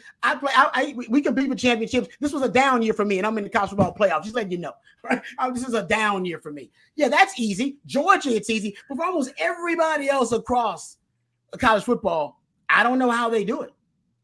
I don't know how they do it. Yeah, they look like they're becoming one of those teams that kind of choose who they want more than the other way around. Hey, CJ, the player that you're talking about, the A&M commitment, talk about a skill set. If he does end up coming to Texas in February, what would that mean? Oh, I mean, this is one. I mean, A&M has recruited defensive linemen very well. Elijah Robinson's done a tremendous job of getting, prioritizing and evaluating defensive line since he's arrived at Texas A&M and College Station. He's going to do the same at Syracuse now that he's departed. And, his departure has opened the door for Dominic McKinley and obviously Evans to, kind of venture out and see where else they want to see. DeAndre Evans is a physical guy. We've talked about a recurring theme with the interior defensive linemen in this class. It's physicality and it's violence. That's what DeAndre Evans brings to the table. Bobby, you shared the tidbit earlier. When he was eating that Chipotle with Aaron Hampton a few weeks ago, he just downed, 2 bowls in 10 minutes? I mean, it goes to show you just how big he is and the kind of size that he's going to be bringing, possibly to the 40 acres should he end up at Texas. And one last point before you jump in here. Could you imagine if a Texas recruit had said that, or a Texas commit had said that about Oklahoma or Texas A&M? That's crazy. Sit back and think about, since you have been committed to Texas A&M or Oklahoma or Texas or whenever, you're told, you're expected to hate those programs because that's all that's ever been the case in the history of these teams, since they've played each other. There's hatred between these teams. So that's interesting. I think that is very telling for him to go on record saying, that's the dream school over there, even though I'm currently hitched to, the team that's in the fight song about hating each other. So interesting, nonetheless. Your girlfriend's not going to like that. Your girlfriend is not going to like that. I'm with her, but man, that's the dream right over there. Oh man, that's good stuff right there, Bobby. Thank you, Matthew, for getting that up there. We'll keep an eye on that as we push on towards T. Sarkisian's news conference at 3:30 today. We'll see what comes of that, and we're watching the breaking news for Anthony Smith and maybe Trey Moore. There could be a Trey Moore decision, the portal prospect from UTSA. Guys, as we continue our walk through some of these players' thumbnails, CJ, pick up because I'm going backwards from the order in which these letters of intent came in this morning. But Jordan Johnson-Rubel, the safety from IMG. Why don't we put the 2 IMG kids together? Give me your thoughts on both of those guys and what the Longhorns are getting in Johnson-Rubel, the safety, and then the running back I mentioned, who was the first guy in this morning. Yeah, Jordan Johnson-Rubel is interesting because he's not necessarily of that same mold that a lot of these defensive backs in the Texas class are. Obviously you see 5'9.5", $170. We've talked about the shorter defensive backs, whether it be Earl Campbell or Quandre Diggs. Jordan Johnson-Rubel kind of fits in that same mold, and it's one of those things where you watch him play and you don't think about him being, a guy that's 5'10", because he plays above his weight class. He's again a physical safety for his size, and I think coming back deep, it's one of those things you have to have that aggression. You have to have that physicality to run the alley. And as Rod mentions, alley cats are, very important in this defense. Being able to show and how am I trying to phrase this, Rod? Help me out here. It's, alignment to the alley is huge. Yep. I'll let you take it from here, but that's exactly what I mean here. Yeah, no doubt. I mean, and I'm with you. I think he's also a guy, they seem to want and prioritize versatility now too, and he's a guy that can play nickel for you, but also play safety. Even projects to be a nickel. That lets you know he's a safety that can cover. And I'm with you. I mean, I'm a little surprised to see the 5'9.5", 170. Essentially, this is a guy that was close to Rod B size. I always joke that. The Sark's coaches, they would never recruit a Rod B these days. I was too short. I was too stout. I had long arms and long digits, so maybe they like that. But 5'8", 5'9", that's not really what they're looking for. But he does fit that. It means he's got really good football instincts, I think, too. And we know that because he's a guy, that can play multiple positions. And, yeah, you're right. It's key. I mean, coaches, PK plays a lot of cover 4 quarters defense. They call it match quarters. They probably played at a top 10 rate in Power 5 in the last 2 years. That means you're going to have your safeties coming down from depth, 12 to 13 yards, and they're going to come from depth to be forced run defenders. And even when they rotate to single high safeties, they do it late. They rotate those guys late. So you need guys that can run the alley, take precise angle to the football, and that can close. They got good closing speed, and Jordan Johnson-Revelle fits that. I think he's going to project as a nickel, honestly. I think that's what they're kind of bringing him in. I bet first he starts out at nickel, maybe at safety, but he's a little short and a little squatty for safety for them. I think they like guys who are rangy and long at safety. I wouldn't be surprised to see him start at a nickel, considering his instincts are really good. When the closer you are to the football, things happen really fast. You want guys with really good football instincts, high football IQ. He seems to fit more that mold than the traditional safety for the Longhorns. Hey, guys, I don't have a real good feel. I watched Jordan Johnson-Revelle in person back in, I guess it was in late August. IMG played, and I don't have a good feel for where he projects long-term, Rod, because I never saw him open up and run. He didn't have to. I mean, literally the ball came. I mean, they had such a dominating defensive front. The ball never got to him. And whenever a guy dropped back to pass, I mean, it was like, it was a free for all at the quarterback. So I don't know if he's a cover guy like they're looking for now at nickel, or if he's a smaller safety that really supports the run well. I will say, to your point about high IQ, he clearly diagnosed run well and quickly, and there was not many synapses had to fire for him to go. You know what I mean by that? He wasn't a delayed thinker. And I also do know that from talking to the coaches at IMG, I mean, he's a team captain on a team full of 30 Division I prospects. Wow. Okay. So that doesn't mean he's the best player, because he's not the best prospect, quote unquote, on that team. But leader. Yes. Mm-hmm. And so what does that mean? I don't know. I don't know what that means for him long term. He does have long arms, even though he's shorter. He plays bigger than what he is. I mean, he's interesting. He's interesting to me. I mean, you could look up in 2 years from now, he might be 5'10", 195. Yeah. Then is he big enough to play safety? It's a great point. Would you say PJ Locke is kind of that same mold, and how he kind of, has developed into a guy that's stuck around the NFL for now 6-7 years? Yeah, he's similar. PJ's different. PJ is a little different in that PJ was stockier. Okay. Out of high school, if that makes sense. He's a little bit more long-armed than PJ. Mm-hmm. But from a play style, I don't know. I mean, PJ had to do more for his team too in high school. I mean, at IMG, you have one specific deal, and that's it. They got another D1 kid over here that can do the rest of that. They're loaded. CJ was more of a do-it-all guy too. So it's not a bad comparison, CJ. Not a bad one. And I get where you're going with it. I just don't know. He's either a safety or a nickel. And I would lean more, Rod and CJ, right now to safety than nickel. Okay. That's just my opinion. Hey, real quick, IMG Academy. I know it's been around a while now. How do they develop players? Is it a good thing? I mean, what's your read, having seen it now for a good decade? Develop is not the right word. I mean, and I'm not trying to be rude to them, because I think they do a nice job. Actually, if I had a kid that was a sophomore, that was a definite guy, and I knew that he was going to be on the straight and narrow, you might want to send him there, because they do a great job of getting you out at midterm.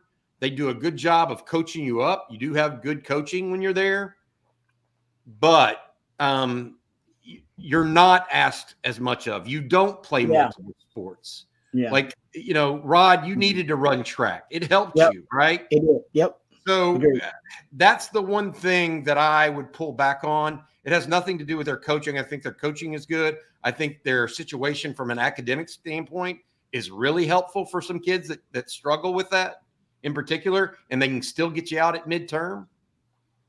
It's got to be a unique opportunity for you, and you can't want to play multiple sports. Yeah, good point. You just can't have that.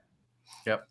Good stuff. All right, guys. I mentioned Jarrett Gibson too, CJ, from IMG Academy. He was, I think, the first running back in. Tashard Choice, I'm sure, was on him a little bit when he was at Georgia Tech even. What is Jarrett Gibson? 5'9.5", 215. Boy, I mentioned 41-inch, long, 41-inch vertical leap, 10.5 in the track gear. Guy can run. What do we like about him?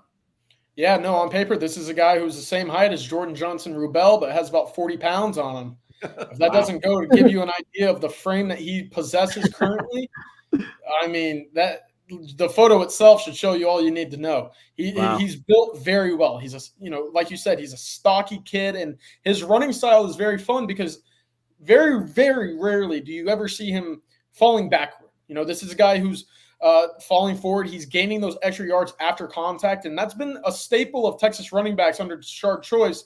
And I think Jonathan Brooks, oddly enough, has been, and this is probably a pretty debatable statement here, but I think he's been the best of the three that we've seen, the three running backs this year, Bijan and Roshan also in the discussion of falling in forward and gaining extra yards when your back is basically parallel to the ground. I think Jordan Brooks is tremendous at that, and it's one of the underrated aspects of his game in terms of just continually getting 3-yard carries into about 5 or 6. That's something that he does very, very well. And I see someone like Jarrett Gibson following in that same mold of fighting through contact and continuing to get extra yards that may not seem like a whole lot, but you're turning 2nd and 7 into about 2nd and 4.5. And that helps open up the playbook tremendously for Steve Sarkisian in the offense. So big fan of Jarrett Gibson. And obviously when you pair him together with Christian Clark, I mean, that's as good as a running back tandem in the entire country for the 2024 class. Yeah, Rod, I was thinking about, 5'10", 215 out of high school. He could be 225. You could have a tandem of backs in the near future, where CJ Baxter's 230, 235, even 240. And then you got 225. You got some thumpers that you can go into the SEC. You're looking to get physical with speed on the outside, the big ugly, or the big humans, up front with good quarterback play. Those can be some where you down kind of running backs right there. Yeah, and I think with the culture of the running back position at Texas now, I mean, you've had the best running back room in the country, arguably the last 3 years. You've had multiple coaches come in and out of that room. You've had different players be the high-profile leaders in that room, whether Bijan, Rojo, Jonathan Brooks. Sark even talks about the culture started in that room. Sark even says that. He says the culture on the team now started in the running back room because it started with Rojo. And they started with Bijan, their best player and their best leader. And then from then, it started to have kind of a butterfly effect on the rest of the team. And I do think Sark recruiting all these running backs, they keep recruiting a lot of running backs. And, you're starting to see some running back by committee after the Jonathan Brooks injury. You're starting to see now more and more running backs involved. But prior to Jonathan Brooks injury, it was just Jay Brooks and CJ Baxter and Keelan Robinson as kind of the gadget guy. I wonder if Sark now in the future wants to start playing more 2 tailback sets, pony packages, because guys, they're really good at it. Even with Bijan and Rojo gone, it is still your most explosive, most efficient, and most effective personnel grouping. 2 tailback sets, 21 personnel or 20 personnel, and it's by far your most explosive, most efficient, and most effective personnel grouping. And you're stockpiling lots of running backs. You got a really great culture in the running back room. We don't even know what's going to happen with the tight end room now if JT Sanders leaves and what it's going to look like. We know you'll have talent in the running back room. I wonder if you'll see a little bit of a shift from less 2 tight end packages to more multi-back packages next season, just because of the talent in that room and because of the productivity of the personnel grouping itself. And like I said, you're bringing in multiple backs every season now, every recruiting cycle, every year. Let me ask you this, Rod, on that two-back personnel. Do you think that's because of how much they played the three-high safety that it was effective? That's number one. And number two, do you think that the two running back set will actually still work in the SEC where you're going to see heavier fronts? It will, because because Nick Saban says that he's dealing with it and it's a problem. Nick Saban says it's a problem for him and his guys. Nick Saban claims that last season his team lined up against I formation. I think it was against Tennessee, and he had to call a timeout because the team didn't know what the hell to do. He said the guys didn't recognize it. And he was like, guys, it's I formation. What the hell? The guys freaking out. He also points out two-back sets it throws off the angles of the defense. It throws off the keys to the defense. And what Sark does, which actually Nick Saban brought up, he says essentially teams are using the Y, using their tight end, he said, as another back. He said, so it's not actually a two-tailback set. It's a three-back set with you having to diagnose exactly who's going to be the lead blocker, who's going to be the runner. And he said it throws, especially when they go kind of split zone, throws off a lot of what they want to do defensively. And he pointed out, this is the GOAT Nick Saban that I'm paraphrasing here, you don't see it.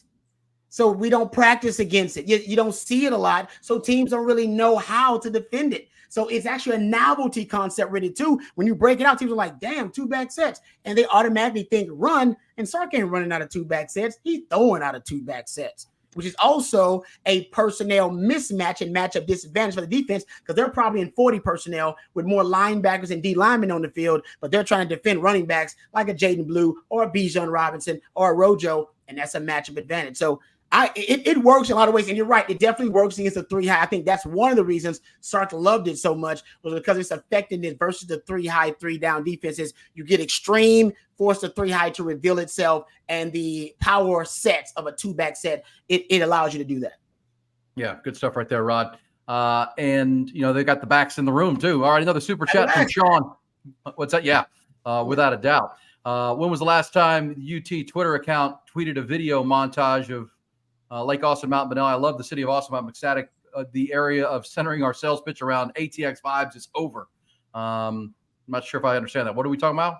No, I think it's time to center around football. Yes. As opposed to what Austin can bring to the table. It's time to center around what Texas football can bring to the equation. I get you. It's almost tongue in cheek. And look, if Tesla is the best thing that you have to sell about your Tesla being in Austin is the best thing you have to sell about your football team, I think you need a new battery in your coaching office. So I get it, and I hear what they're saying. CJ, you're younger than me and Rod and Aaron. Talk a little bit about that and what you see from a recruiting perspective that connects more with these guys when it comes to football versus just Austin. Not that Austin's a bad place. Not saying that. Right. It's about football when it comes to the best players in the country typically. No, Bobby, 100%. And Sean, I think you make a great point because for the longest time it was, when Texas wasn't winning well, it was, when are we going to put this concerted effort into making hype videos into winning football games? And it's, you're wondering, it's like, what's the deal? Why is there a concerted effort not on football and winning? Well, now that that's here, that's what's going to be pushed. You're going to be pushed to come into a winning program and get developed to go to the NFL, which is everything that these prospects hope to hear and hope to eventually follow through with. What's going to remain is selling the city and the lifestyle in Austin that you can combine with getting to your goal. Because it's a fact. You can't have this same experience in the city of Austin that you can have in College Station. You cannot experience this in Norman, Oklahoma. I mean, Baton Rouge is a crazy time too, but you can't be doing what you're doing in Austin and have the opportunities presented to you in the city of Austin that you would have in Baton Rouge, or like vice versa. You get what I'm saying. I say this, one of my favorite stories is talking to DeAndre Robinson. It was the week after Oklahoma. He said, I'm very glad that we had the bye. I came back. I went to ACL, and I was backstage with Jack Harlow. I had a great time. And that's just kind of, one of those things that you can only do that as, a star player at the University of Texas. So Austin will always be a part of the Texas selling point, and for good reason.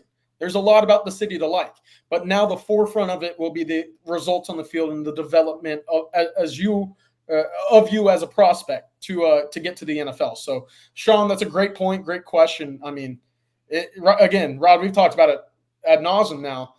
It's so hard to negatively recruit Texas. It's almost impossible. Yeah. For us olds, Bobby, it's like, remember the old "Where's the beef" commercial, right? Where's the beef? Yeah. I mean, if you got the beef, you sell the beef. If you don't have the beef, you try to sell something else. You know what I mean? Hey, we're selling a Cobb salad. Yeah. Hey, we've got a group of questions here for you on DeAndre Evans. A lot of people asking about him, Aaron. PD in Richmond, Texas. Do y'all have a comparison on DeAndre Evans? Matt Gosnell, what kind of player is Evans? Measurables. Would Texas take Evans and Dominic McKinley? I've got him at 6'4.5", 260. He is a 3 technique. He is a people mover. That's the best way I could describe him.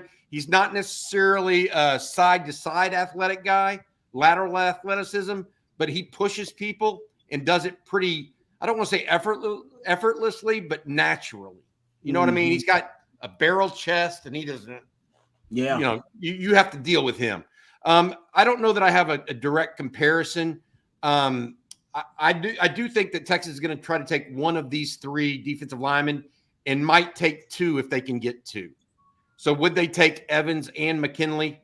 I think my answer to that is yes. Do you have anybody have a comparison for Evans or anything? CJ, Not off the top. You know, it's hard looking at defensive tackles because a lot of what they do is very similar to one another. You know, there's not a whole lot of sway from the norm in terms of play style, except for very few, elite guys, if you will. What is impressive to me is kind of the split between true nose guys and true 3 techs. And, you know, you're looking at Alex January and DeAndre Robinson figuring to be the guys head up on the center, you know, in the 1 tech right there, whereas Melvin Hills and eventually DeAndre Evans, if he joins the Texas class, are more guys that you'll see in that Byron Murphy role right next to Devondre Sweat on the interior. So 2 different type of play styles, but 2 different types of roles that are being filled by 2 different guys per spot, basically. Good stuff. All right, another super chat for Rod specifically. You are a lifetime Longhorn, Rod Effin Babers. Look at it. Behind him, man. I appreciate that, brother. Thank you, brother. I appreciate that. Put it on my business card. I still want to see that the rich guy's hat you wore at your signing day, Rod. I still need to see that. No, I'll text that to you. Yeah, I wore my rich white man hat at my signing day, man. It was quite an occasion. I'll text it to you. Gotta see that. Does PK on our staff give us an advantage versus Washington? You know, some of those players still right? Question mark. And they saw him last year, Rod. Any thought on that?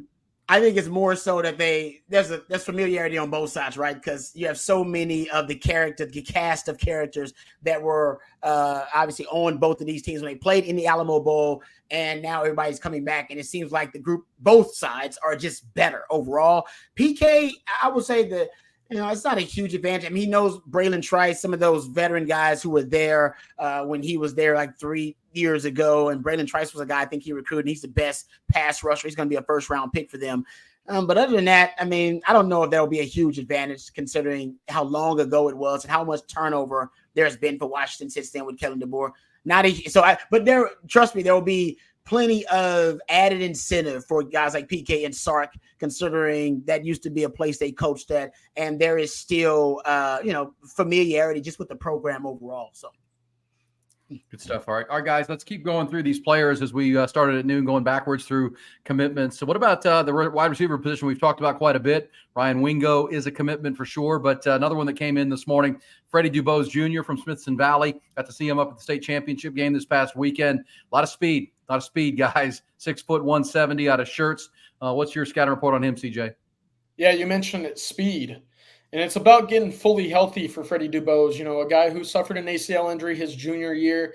There's still a little bit of a hitch in his movement right now.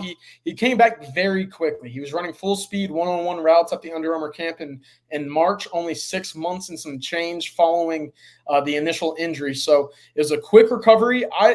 I'm personally of the idea that, hey, the minute you arrive on campus, you sit down and you evaluate yourself and your knee and health situation with the training staff. Make sure that there's no lingering effects like we've seen from a guy like Isaiah Nayor. Texas has been kind of struck by ACL injuries at the wide receiver position dating back to Troy O'Meary as well. So I'm sure it's not something that the Texas staff would like to have that linger around into his Texas career. But should he get 100% healthy, you're looking at a very dynamic prospect, a guy who has tremendous speed. As we've mentioned, the 200 and the 400-meter dashes were amongst his best. So it's very encouraging if he's able to get fully healthy and get that leg 100% right again. Texas has a gem.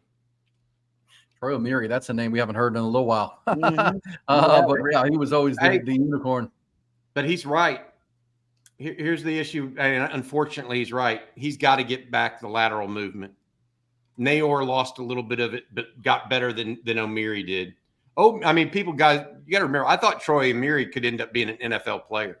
Sure. Before he I mean, he was having a tremendous fall camp, and then one ACL tear followed by another, and those are hard injuries. Sometimes they don't all the way come back. Sometimes they do. Every surgery is different, and every person recovers differently. And especially, as you said, CJ, maybe if you come back too soon, you do yourself more long-term damage in a big picture. But that is one of the receivers in this class, along with Ryan Wingo, who we talked about with the explosivity at the top end. He was the last guy to commit for the Longhorns so far today. Also, Wardell Mack, Rod. Wardell Mack, this is a player that was flipped from Florida, one of the two for Texas. He came in this morning. What do we like about Wardell Mack? Is he true corner? We know that Kobe Black, who we will talk about, a little bit bigger. What do you see from Wardell's game? Yeah, I mean, it's a lot of things we mentioned earlier about what Texas prioritizing, right? Those certain traits, the physical traits, and some of them more the immeasurables. But he's a long, rangy defender, right? He's a almost 6'1", long guy. So you can put him out there. I believe it might project him to be a field corner. I'm not sure. This is me watching him. As we heard from Kobe Black when he talked to us, he talked about how the coaches were pitching him as that boundary corner, replacing Ryan Watts. I bet Wardell Mack is being pitched. Just my top of my head, I haven't talked to anybody about it. Something tells me that he probably is being projected more that field corner, but a long, rangy athlete, coverage specialist, a guy that can just flat out cover. I think that's where they're going right now with the corners they're bringing in. And he's a guy that has all the raw materials. He's a guy that can run too. He's got some speed on him as well. But I like his length. That's what I love about his game is his length. And like I said, he's a guy that got natural coverage skills. All of the other stuff you can teach him as a corner, leverage. You can teach the technique. I'm not sure he's a technician right now necessarily. There are things you can obviously shore up with him in terms of his fundamentals. But in terms of raw materials, he's got it. And I think that's what they're teaching things, or at least they're recruiting things they cannot teach, which are length, speed, coverage skills in the secondary. He's got all three. Hey, Bobby, I want to ask you this because I was watching the SEC network right now. They were talking about how LSU's class, they got a lot of numbers, but they don't have one player in the top 50 ranked out there. How impactful is what Sark is doing in the state of Louisiana impacting Brian Kelly and LSU right now? When's the last time before Arch Manning and Derek Williams, Texas got a top 5 player out of Louisiana? Yeah. Top 5? Top 5. Stevie Lee, like 20 years ago. I don't know where those guys were ranked. Stevie Lee and Philip Geiger, but Stevie, yeah, I don't know. I don't know where they were ranked. Major Applewhite. Major wasn't the top 25 in Louisiana now. Right. Yeah, Cole Pittman was pretty high. Remember Cole Pittman back in the day? Yeah. He was pretty high up there, but you're right. It doesn't happen often. No. It's been LSU's got no natural predators in that state. Right, they ruled Louisiana with an iron fist. They don't really have any other Power 5 contenders in that state, so they usually get their share. They pluck the best talent, and then everybody just kind of comes in and gets the rest of the talent. But Texas going there and getting top 5 talent out of Louisiana, which per capita, by the way, is top 5 the last 5 to 7 years. Louisiana is always top 5 states for producing the most NFL players per capita. And it's been a neighboring state for Texas forever. And Texas has not been going in there. I'm happy that Sark has decided to get into the state of Louisiana. I'm swamp people. My mom and daddy from Louisiana. All right. Hell, Rob B, one generation removed from being one of them kids that could have been forced to go to LSU. So I'm telling you, there's so much talent there. The reason there's so much talent in Houston, I'm not joking, guys. A lot of it's Hurricane Katrina, Hurricane Rita evacuees that live in H-Town. I can't tell you how many guys I talked to who played football from H-Town that said, oh, yeah, mom and dad are from Louisiana. Or my grandmother and their grandmother, they're from Louisiana. Guys, that's so much talent in that damn state. So, yeah, Texas need to get in there more often, actually. Yeah, and Brian Kelly's trying to fight him out of there. Yeah. I would say this as far as Brian Kelly in the top 50 prospects or whatever, nobody's going to be crying for Brian Kelly on signing day. And they shouldn't. He's got good players coming in. Do they have necessarily the elite of the elite? No, but they are on like this question right here with Hampton out from Mark J. Does Texas go after Terry Bussey or Aaron Butler? Well, Bussey is already LSU's already full on him right now. That's going to come down to A&M and LSU, possibly Texas now, right, guys? Texas may get involved. Aaron Butler's the wide receiver out of Calabasas, California. Texas has talked to him. If Texas doesn't go in the portal for a second receiver, I can see Aaron Butler becoming a priority for them at that time, but not before then. I'm reticent to say that Texas is going to push for another high school wide receiver right now, even with the loss of Aaron Hampton. I just don't know that they're going to go there. Wow. All right. Rod, will Sark change the offense much with the move to the SEC? Three high in the SEC. That's a good question, Rod. What do you think has to change in the Southeastern Conference? I don't think so. I think that's the beauty of the way he built it, right? He built it, big humans, lines of focus on the lines of scrimmage. He's built it, and he said this. He said it wasn't about the SEC. Remember, he was asked, "Hey, you talk a lot about lines of scrimmage. Did you build this team specifically to be an SEC contender?" And he said, "No, I built it to be a college football playoff contender." Now, it just so happens that most of the teams that have contended in the college football playoff are from the SEC. So that's just, that's killing two birds with one stone. Remember, Sark said, I built the team based on the commonalities of the teams that have competed in the college football playoff. That's how I built it. And they're in the college football playoff. Now, so I think it helps them that all of those commonalities and traits of those championship contenders throughout the years have also helped those teams play at the highest levels in the SEC.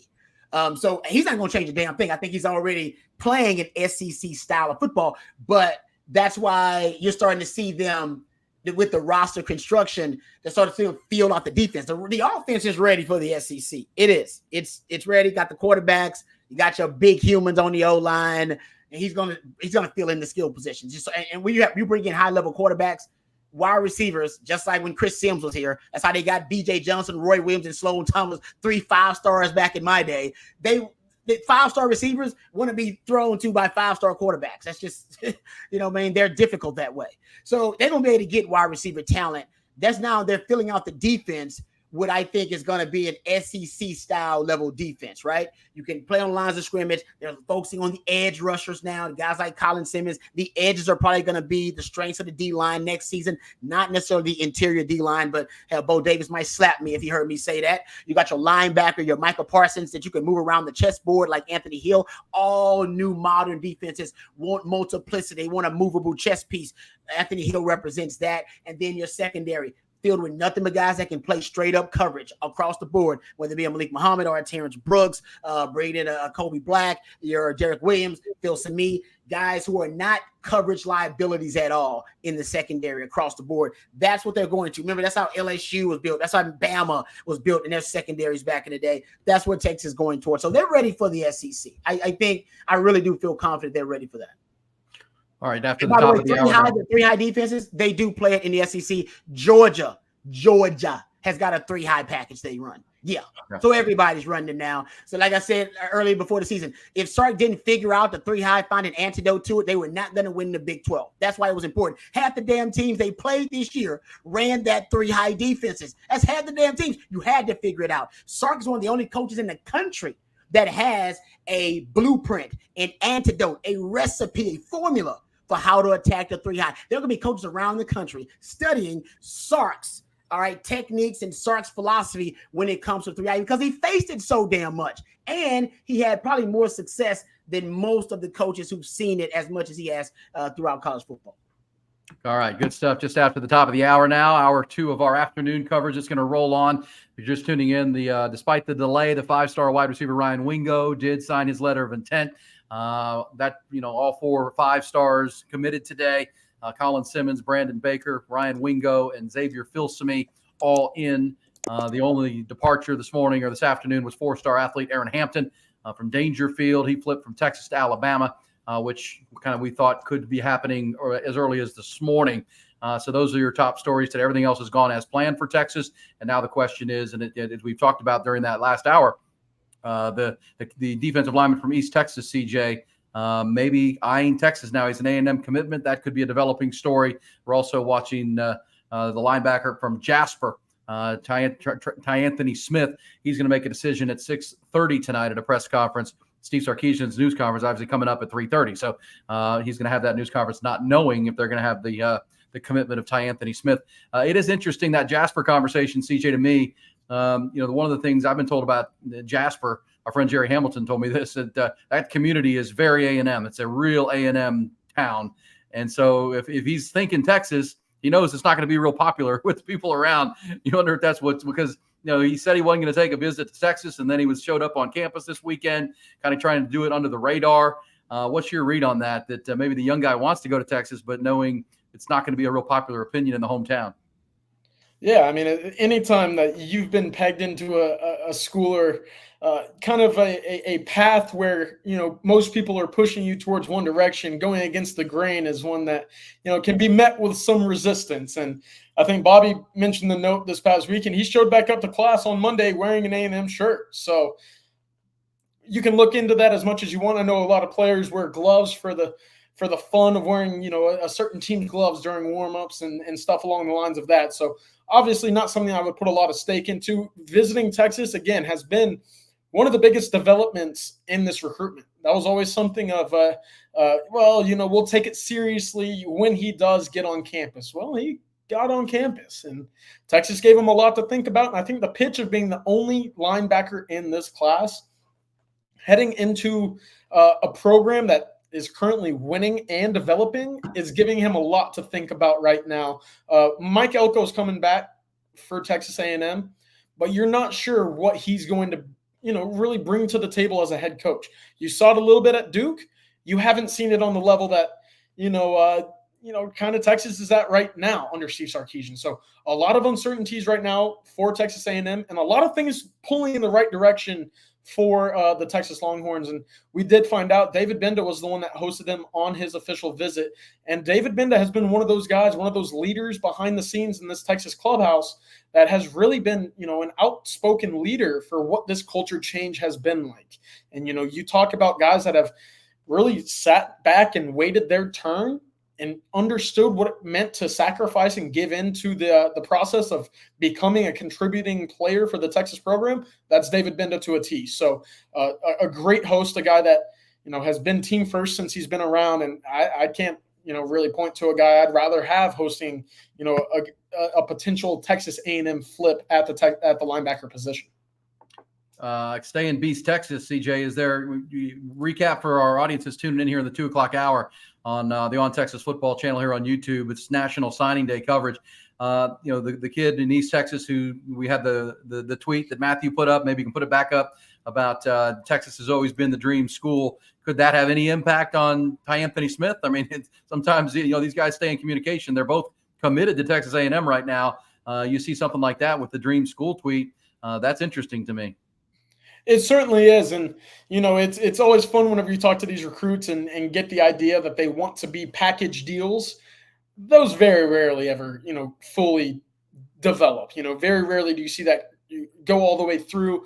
So it's fun to talk about playing with one another at the next level. And, we talked about it earlier. Aaron Hampton even had lunch with him at Chipotle not too long ago to kind of sit down and say, let's get this thing going. Well, Aaron Hampton just flipped to Alabama. So recruiting's a wicked, topic at times, and you never really know where these 17 and 18-year-olds are going to end up. But, I mean, this is a really telling quote right here from Steve Wiltfong, who, got the quote from DeAndre Evans.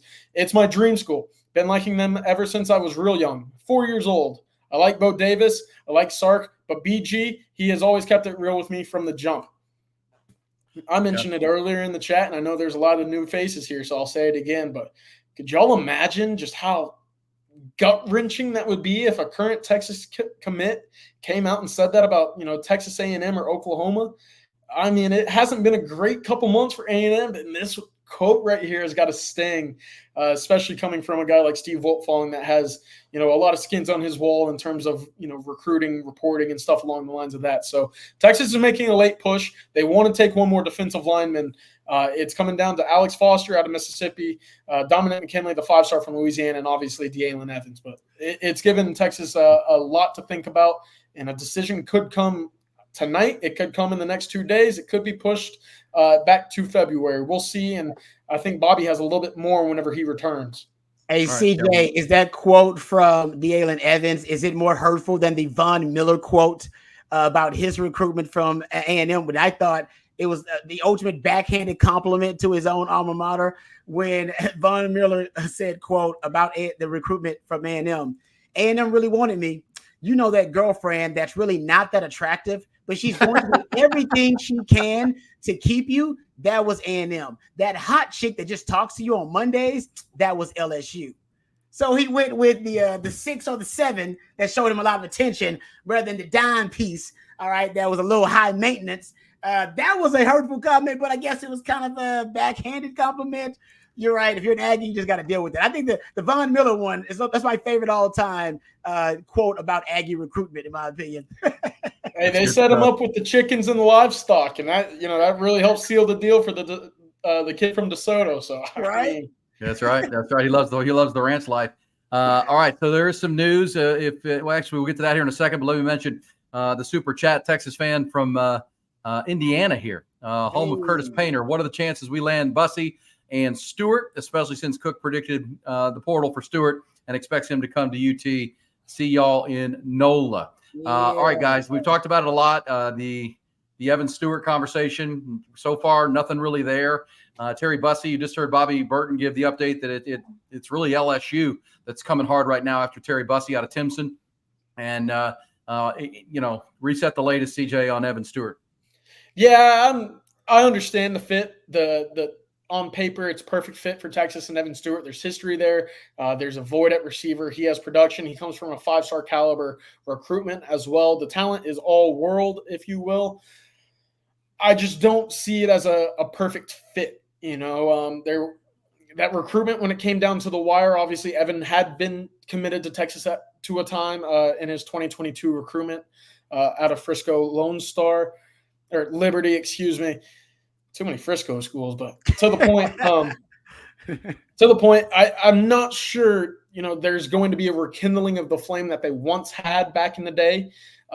Texas, has a certain culture right now, and Sarkisian and his staff have been very targeted with who they pursue in the portal, knowing that these guys are going to buy in immediately. There won't be any resistance, and they'll fit seamlessly into the culture, which has now led Texas to the college football playoff and into the top 4 teams in the country. So if that's working, I don't think it's anything that you want to teeter with. You don't want to tinker with it. You want to keep riding the wave that has got you to where you are. And that's, by sticking with your gut and doing true evaluations. But it wouldn't surprise me if Texas did reach out, if there was a communication between the two sides. I just don't think it'll be a full-on recruitment in the portal like we have seen with Mukuba and Golden. Well, Speaking of that, by the way, that was the news. Just like they have throughout the day, Texas football on X, their X account, Twitter account. Every time there's been a letter of intent come through, they've announced it and welcome to the 40 in the bio. That has just come down in the last 30 minutes for Matthew Golden. They've welcomed Matthew Golden to the program and Andrew Mukuba. So those two are essentially official and officially signed with Texas. Not surprising. They had committed, but now they're in for sure. So Andrew Mukuba and Matthew Golden. I'd also say, Rod, to the Evan Stewart conversation, we've had it for the last 24 hours now since he's in the portal.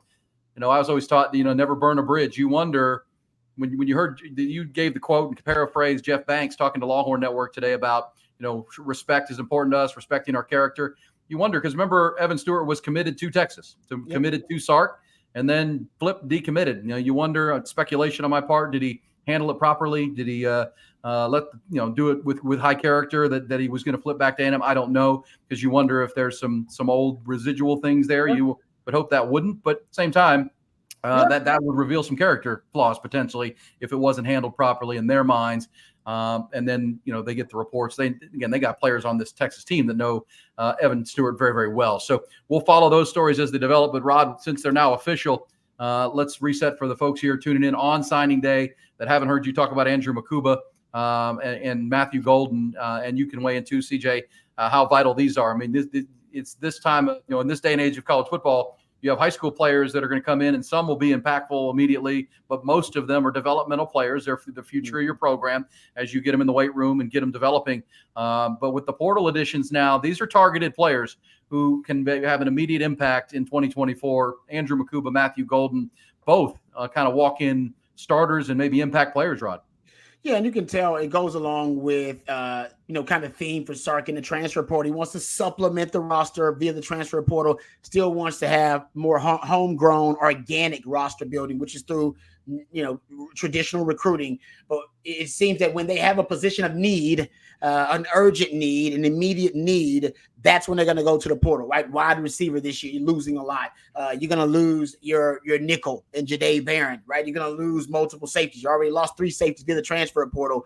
Mukuba comes in as a guy that can play any position in the secondary. I think they're going to project him as a nickel, a guy that can stabilize the secondary. So it goes along with what I think Sark would ideally like for their roster construction to look like when it comes to the transfer portal.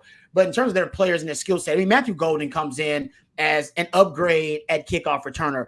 That is not an insult, right, to my man Keelan Robinson, who's a fantastic kickoff returner. He's awesome. But that's just how good Matthew Golden is at kickoff return. We talked about Jeff Banks earlier. Jeff Banks, I guarantee you, has got something in his bag, all right, for Matthew Golden. Comes in, averaging, I think in his career, 31 yards per kickoff return. He's at 35 this season, had 2 kickoff returns for touchdowns already. And because of that ability to be an explosive, dynamic playmaker in space, I think that when he does crack, I think he will crack the top 4 of the circle of trust of wide receivers that Sark has. When he does crack that circle of trust for wide receivers, I think Sark will have specific plays that he is going to create just to maximize and weaponize his ability in space. He did that with Keelan Robinson. And Keelan Robinson, although he wasn't a focal point in the running game and there was no game plans built around him, he was a hugely phenomenal, complimentary player for them when they put him in. And Sark would have specifically designed plays for that guy. You can tell it was designed an RPO or a swing screen designed just to get Keelan Robinson 4 or 5 yards of space. And that way he can put a defender in the spin cycle, or he can beat a defender to the edge. He's going to do that with Matthew Golden too. I guarantee you, at the wide receiver position. And for Mukuba, honestly, I think Mukuba's an NFL guy. I really do. I think he's an NFL guy because he's basically an assignment sound disruptor. And what I mean by a disruptor, I put usually when I'm scouting, evaluating guys, put him in 3 categories. He's either a ball hawk, a technician, or a disruptor. A ball hawk, somebody who's ball first. They're kind of havoc minded, right? Thinking about the ball, even over the man most of the time. We've explained that with some guys like Malik Muhammad, ball oriented guy. I think Anthony Hill's kind of like that too. Jalen Ford is a ball hawk, even though he's at linebacker. Technicians, I was a technician. That's just a guy who tries to replicate the perfect rep over and over again. My technique was so sound. I'm playing bumper run every play. Hell, I just got to make sure I got assignment sound technique down to down. I'm inside leverage. I'm punching with the inside hand. I'm opening my hips. I'm not, flipping my hips, all those types of things, but you want to be able to replicate that over and over again. That's a technician. Perfect reps is what you're looking for.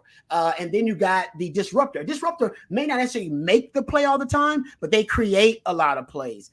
That's Mukuba. He doesn't always make the play. Go look at his splash plays. He doesn't have a lot of interceptions. He's got a decent amount of pass deflections. He's got a few tackles for losses. But go watch the film on this kid and watch how often he's around the ball. Got to watch how often his angle to the football forced the ball carrier to change their trajectory. Go watch how he can disrupt when he's blitzing, can disrupt the timing of a route combination because he gets there and then he jumps up right before the quarterback is going to release the football football, and the quarterback has to change his angle. He creates a lot of plays, but I don't know if he makes a lot of plays. But NFL scouts, they'll be watching what I'm watching.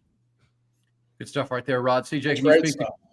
Hey, CJ, can you speak to Golden and Mukuba coming out of high school? I mean, we can now have seen the production as a college player, which is such an advantage in the portal. But Mukuba, for folks around the country that don't know, we're right here in Austin. He helped lead Austin LBJ to a state title game as a two-way player. He got that championship mentality, championship DNA. His head coach, Jamal Fenner, is now the Longhorns director of high school relations. So that was a good bridge for them and a good contact point.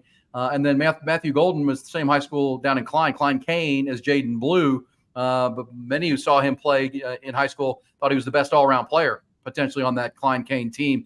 Build on what Rod said of what we saw from these guys coming out of high school. No, Mukuba was a fun one because he was right down the road. Texas was on him, obviously, the last year of Tom Herman's tenure. Kind of inconsistencies with reports surrounding the future of Texas was eventually what led him to Clemson. Mm-hmm. And at the time, Clemson is, coming off of Trevor Lawrence. They're in the title game year after year.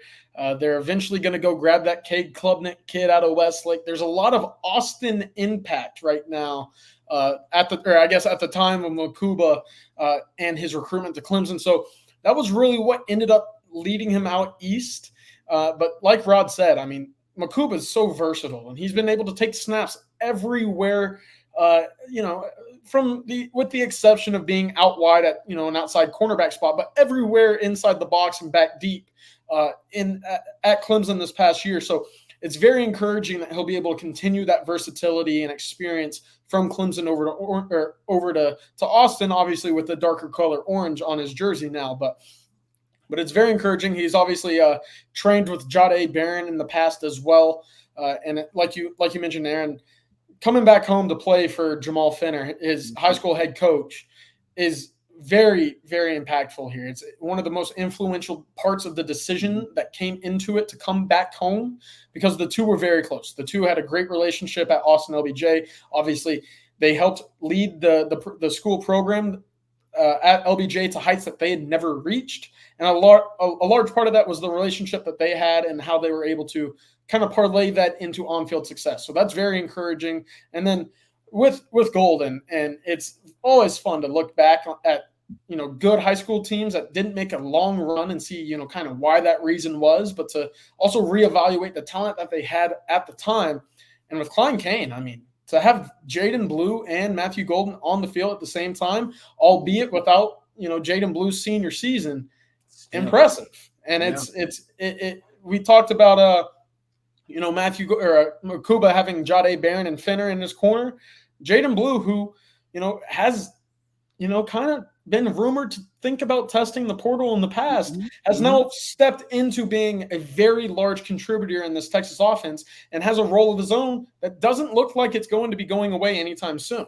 So I think that's a large part in, hey, we've got something good here. I have bought into what Texas has now. I believe this is where I want to be, and I believe this is a place where you should be as well. That's kind of on what, the approach has been from Jaden Blue to Matthew Golden, and you can see, why it's become such a attractive portal destination for guys at all positions now. Yeah, and we'll see if that helps with Trade Moore. It's really good stuff, guys, and both things are right on point. Yeah, if it wasn't good, Jaden Blue would have told him, hey, man, not here. You don't want to come here. So, you know what I mean? And Jamal Fenner, he's only been at that job a year and a half, 2 years now. He obviously gave it a ringing endorsement of what's happened. And so both of those guys kind of coming back speaks pretty high of it. And we'll also see with Trey Moore, the pass rusher out of UTSA. He's supposed to make a decision. It's pending at this point between Alabama and Texas. Bobby Burton will get the very latest as he's been in contact with someone close to Trey Moore. We'll follow that today, and we'll keep our eye on Texas Twitter and the X account. All right, guys, continue our conversations through. The last two guys we talked about were Kobe Black and Wardell Mack, a couple of top-end corners. Obviously, Kobe's one of the 5 stars. Interesting name we haven't talked about, and maybe under the radar. We talked about under the radar players. One for me to watch, probably not this year, maybe even beyond, but Jordan Washington, the only tight end in the class, CJ. Basketball player, but, man, you just see the length. He's 6'5", 6'6", long arms, 225 pounds. You just have to embrace the idea of blocking. But look at him, baby-faced kid. But, man, you could see this guy continuing to grow and become a factor as Jatavion Sanders moves on to the NFL, this could be a guy that can stretch the field at the tight end position. Yeah, Aaron, you mentioned the path of development needed at the tight end position, especially when it comes to blocking in the trenches. You know, let's not skip over the fact that Jatavion Sanders as a freshman did not play. You know, This was a guy who sat behind Cade Brewer. He, you know, for my, you know, recollection, I was clamoring for the kid. I wanted to see him out there, but, you know, if you're not physically ready, you will get eaten alive, especially if blocking isn't something that you were naturally, I guess, a plus at, if that makes sense. So with Jordan Washington coming from a basketball background, it's encouraging to me that he'll be a threat in the pass game. And watching the film, you see the proclivity and the want to go hit somebody. And that's not always been the case for basketball players that turn into tight ends at the next level. So I see the tools. I see the desire. It's all about getting right in the weight room and figuring out, you know, what, you know, is expected of me in the scheme and inside the trenches when I'm in the line or being asked to wham block like we see so often with Jatavion Sanders. Because, I mean, it's one thing to line up and hit a guy that's 260 right across the edge from you at the tight end spot. It's another thing when you're coming across the line of scrimmage and you're asked to go pick off a guy that's as big as Byron Murphy to create a hole up the gut. So, like you said, I think he's 2 years away. I would say is a good frame. Luckily for Texas, there's a couple guys in the room already that are showing signs of improvement. Obviously, Gunnar Helm is one to keep a close eye on. It's not out of the it's not a foregone conclusion that Jatavion Sanders doesn't come back. So there's no need to throw him into the fire right away. And I think that's very encouraging when you think long-term with Jordan Washington. Yeah, and Ron, it's really that willingness to block, right? We've seen Jatavion Sanders redshirted, took to it. He's got to get better at it, but he's willing. That's the word for me. But, remember Malcolm Epps came in, kind of the same type of player, never really was willing to get physical, and he could never really find a position. He was not a receiver. He's not a tight end. If you won't, you got to love hitting people, Ron. And some guys just don't. Well, yeah, and Malcolm X didn't even like hitting DBs, right? He was it was a guy that had the frame, but he had the mindset and kind of the attitude of a small player, but the frame of a big player. We see that with other players, right? Quandre Diggs, he has the body of the frame of a small player, but he plays the football like he's a linebacker or something like that. That's why they moved him. He went from nickel. He went from corner to nickel to safety in the league because the league decided, dude, I know you look like a corner and I know you're the size of a nickel, but dude, you hit like a safety. You hit like an in the box safety. We're putting you at safety. It's one of the only good things Matt Patricia ever did. Right, as a defensive coordinator, was like, no, Quandre, you are a safety, young man. So I see that with guys, and that's why tight end, it makes a lot of sense that it may take these guys a while to adapt and acclimate to the physicality on the lines of scrimmage in the box like that. JT Sanders, you said it, E. At least he had a good attitude about blocking. He wasn't necessarily a stellar blocker, but his attitude was good about it. So you got max effort. That's what you want out of guys when you're teaching them to block. Can I get the max effort? And are you afraid to engage in the physicality? JT Sanders was neither, which is why I think he'll go to the NFL and they'll teach him how to be a good blocker.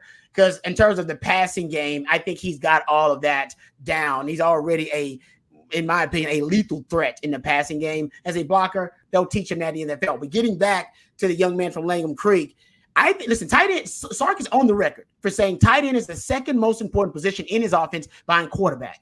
And at first I thought that was just lip service, but when I started to think about it, it does make sense. If you think about the tight end position being the link between the spread philosophy and the power ideology, and we know Sark loves power football, but he also loves to spread him out, and he loves to throw the football. Hell, even out of his power sets, Sark wants to throw the football. He did against Oklahoma State, came out in power packages, 12, 21, and threw the football.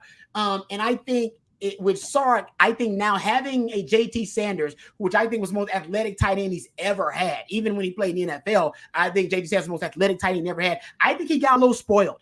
I think he's like, damn, I don't think he actually realized how lethal a threat at tight end could be with a guy like JT Sanders. Now, I think he's going to try to use some of those same concepts, some of the same plays that he weaponized JT Sanders with, but he's going to do it with other tight ends, even a guy like Gunnar Helm. And I'll go back to the 21 personnel package. Sark, I think, miscalculated when he thought, man, my 21 personnel package will regress. The productivity, efficiency, effectiveness, explosivity will regress in that package because I'll be missing Bijan and Rojo. Hell, I thought the same thing, but based on my numbers, and Sark got the same ones, if you track it, it actually now is the opposite. The 21 pony package is actually more explosive, more efficient, more effective than it even was with Bijan and Rojo. I don't know how that tracks, but it does. So I wonder, it's just like 21 personnel when Sark had him, he was inspired, his innovation and creativity inspired by Bijan and Rojo to create better personnel packages and better plays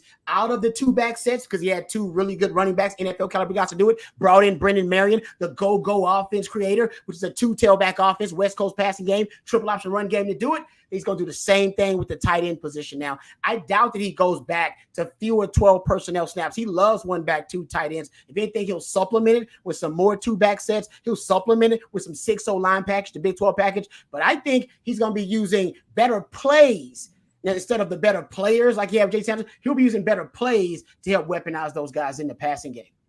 Guys, my question is big picture. We're going to be watching this closely. Does the tight end position's becoming sexier, guys? Just, you can land Taylor Swift. You got Jake. He's dating Laporta. Yeah, exactly.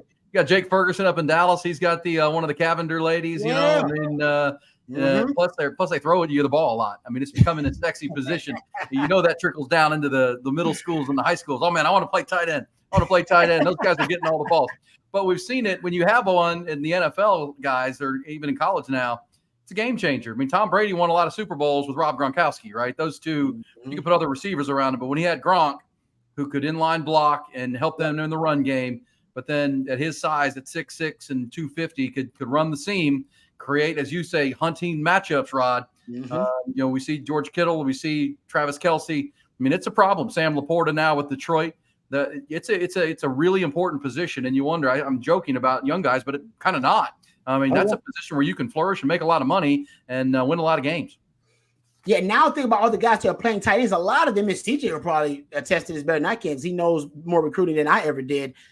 I think they're projects, right? They're athletes like JT Sanders. Because of spread offenses at the high school level, there's nobody really developing tight ends at the high school level that you're going to see at the college and the pro level. You got to take a really good athlete and you got to be able to project those guys and visualize those guys, adding some weight onto them, developing them. And I think linebacker is kind of like that too today, where it's hard to find linebackers for the modern age of football because you don't necessarily get in the box linebackers developed at the high school level anymore because everybody's playing spread football.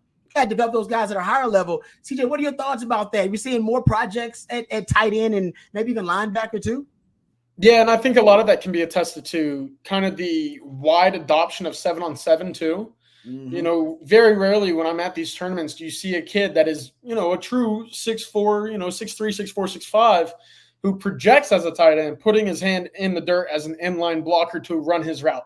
Yeah, it's just the nature of 7-on-7 and how, most high school teams have adopted that as well to, we already know these plays from, our 3 weeks or 2 months of 7-on-7. Why should we not just implement them into our offense and continue to save our time into the season? So there's kind of been a switch away. And, like you said, seemingly it feels like for linebacker as well, there's no longer we need a kid that's, 5'11", 210 to man the field, because in 7-on-7, if you're 5'11", 210, you're going up a kid that's probably 5'9", 170 and has 0.3 of a second on you on the 40 lining up right next to you. So it's almost an injustice to those two positions because of how much of an impact it has that trickles down into high school ranks and how those schemes are drawn up as a result. But to your credit, it also, or to your point, it also kind of flips oppositely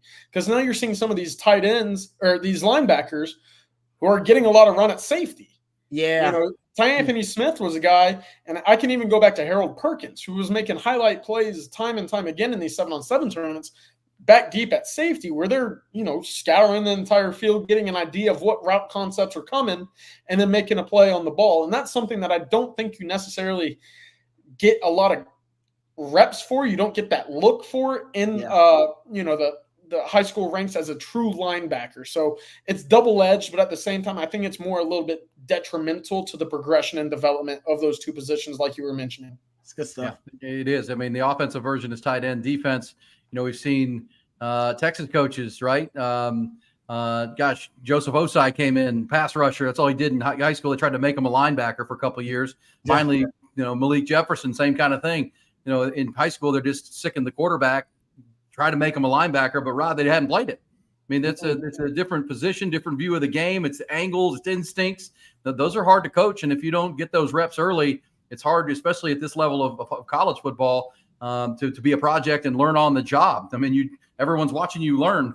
You know what I mean? It is a tough issue with the proliferation of spread and 7-on-7. Those are two positions that are probably the hardest to find and project, and then put up and be patient with while the young guy develops. Yeah, I think at linebacker, you're starting to see, like CJ said, more guys who are just safeties, like a DeMarvio and Overshown, ideally. Like, he was a safety. He looks like he's long, rangy, and wiry enough for us to add 25, 30 pounds to him. And then he's a linebacker. I think you're starting to see more and more. Remember, Mike Gundy famously, and Mike Gundy's I think he's been able to develop a few of these guys into all conference type linebackers. Remember, was it, what's his name? Was it Malcolm Rodriguez, who was a quarterback, then came in as a safety, then ended up being an all conference linebacker? Mike Gundy says, I don't recruit specific positions on defense in the back seven anymore. We don't. We just recruit body types and athletes.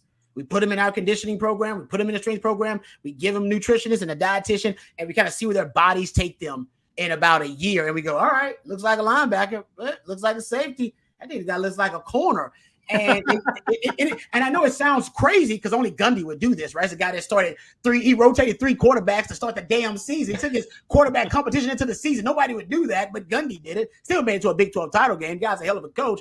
But he said it saves us scholarships, because when I would recruit a specific linebacker and then that guy was a bust, I wasted a scholarship and that guy couldn't play any other position and I was screwed. And then he said it was hurting us at our roster construction. So we started recruiting athletes in the back seven. And I was like, okay, this guy's a linebacker. Oh, we miscalculated. He's not a linebacker. Can he play safety? Actually, he can play a box safety. Okay, we play 3 safeties. Let's put him out there as a box safety then. And then it helps them. So it gives them more margin for error in their evaluation, because you can always say, you know what? I thought he was a corner. He's a safety. I thought he was a safety. He's a linebacker.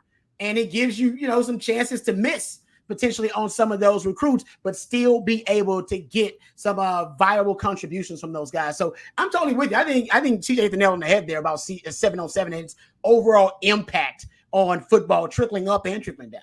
Rod, I'm so glad that you brought up Mike Gundy and Oklahoma State and what they've done, because remember where Jelani McDonald was committed to previously before Texas came in late and swooped him. He was for a long time committed to Oklahoma State, and that's really how his body type fits in to what you just described. He's a positionless football player, where he was getting reps outside corner at the All-American Bowl practice last year. Heading into spring football, he's gotten reps at nickel. He's gotten reps at safety. Some might even think he might grow into a linebacker, similar to the route of DeMarvio Overshown as well. Yeah. So he's been one that that was a perfect description of how I even view him, because of his versatility and where you can plug and play him on the field. That's, a perfect example of how Gundy recruits, and Texas got a good one again with McDonald now in the fold. Ooh. I knew y'all were talking about McDonald. Yeah. Because here's one thing. Here's 2 people that are really excited about Jeff Choate taking the Nevada job. Terry Joseph and Blake Gideon, because now they don't have to fight Jeff Choate for Jelani McDonald at linebacker. I wonder if you was born with that. Yeah, you're right. That's funny. There was a little bit of a battle in there about who was going to get him. Hey, I think that the fact that Gideon and Joseph waited out Jeff Choate to go take a head job gives them the inside track on that one. Love it. That's good Hey, stuff. CJ, great stuff today, man. I know you got to get over to Moncrief and get ready for the press conference to do your other job today. Thank you, my friend. Good stuff, Thanks, CJ Vogel. Thanks, guys. I'll be back on following Sark's presser, so I'll have an update from DKR and hopefully some good quotes from him. All right, let's get some. Thank you, buddy. Okay, safe travels over there. Let's get some. Don't get a parking ticket, by the way. They'll probably be hunting you today. Oh yeah, no boots on the car. Hey, watch this, Rod. Present power packages, pivot to play action principles. Did I get it right? There we go. go. Hey, I'm telling learning. you, I'm be teaching around here, man. We're educating around here. Thank you, 817, Mr. Talk Too Much. Appreciate that, baby. Hey, I learned that from my boy Shannon. That's a Kyle Shanahan little quote that he always throws out there. That's his thing, so I'll give him credit. All right, Brian, we've already answered that question, not probably at all with the offensive changes. Hey, Bobby, good to have you back on. Let me ask you this as we get you up towards 3 o'clock. You just talked about Jeff Choate. Any word on possible replacements for Jeff Choate at linebacker? Anything percolating there? The name Colton Swan's been bandied about. The assistant at Utah, linebackers coach. Some people have mentioned Derek Johnson might be interested in the job as well. The former Longhorn. Look at Rod B. Yeah. Let's see, though. I mean, it's rare for a guy to come out of the league and just go straight to coaching a school as large as Texas. Maybe assistant. He can be assistant linebacker coach. Can we do that? He could be, but okay. I'm giving you some names out there. There's a couple other that are still playing in their bowl games, but I haven't heard of a definitive, hey, this is the guy yet. Okay. Like I did last year with Chris Jackson at wide receivers coach, even when he was with the NFL at the Jaguars. I did want to update people on one more thing. I communicated with the folks inside the camp of Trey Moore, the outside linebacker at UTSA that's trying to decide between Texas and Alabama. At this point, no new time frame, no movement on that as of right now. So that's more of the same that I got this morning. No new timeline there, but a non-update is an update of sorts, right? At least we know where they're at time-wise. Yeah, it's interesting. While you were out, Bobby, we UT their Twitter account updated the portal players. They added, welcome to the 40 for Andrew Mukuba and Matthew Golden. You kind of wonder if they were waiting on Trey Moore, maybe to be able to include that in that release here ahead of the press conference at 3:30. So obviously no decision that they'll wait on it for sure. Jay Wood wants to know, do you think we run 3-3-5 v Washington? Rod, what's your, what are you, a lot of people have asked us about that Arizona State Kenny Dillingham defense that they played against Washington, where they played a lot of press coverage, but then safeties deep.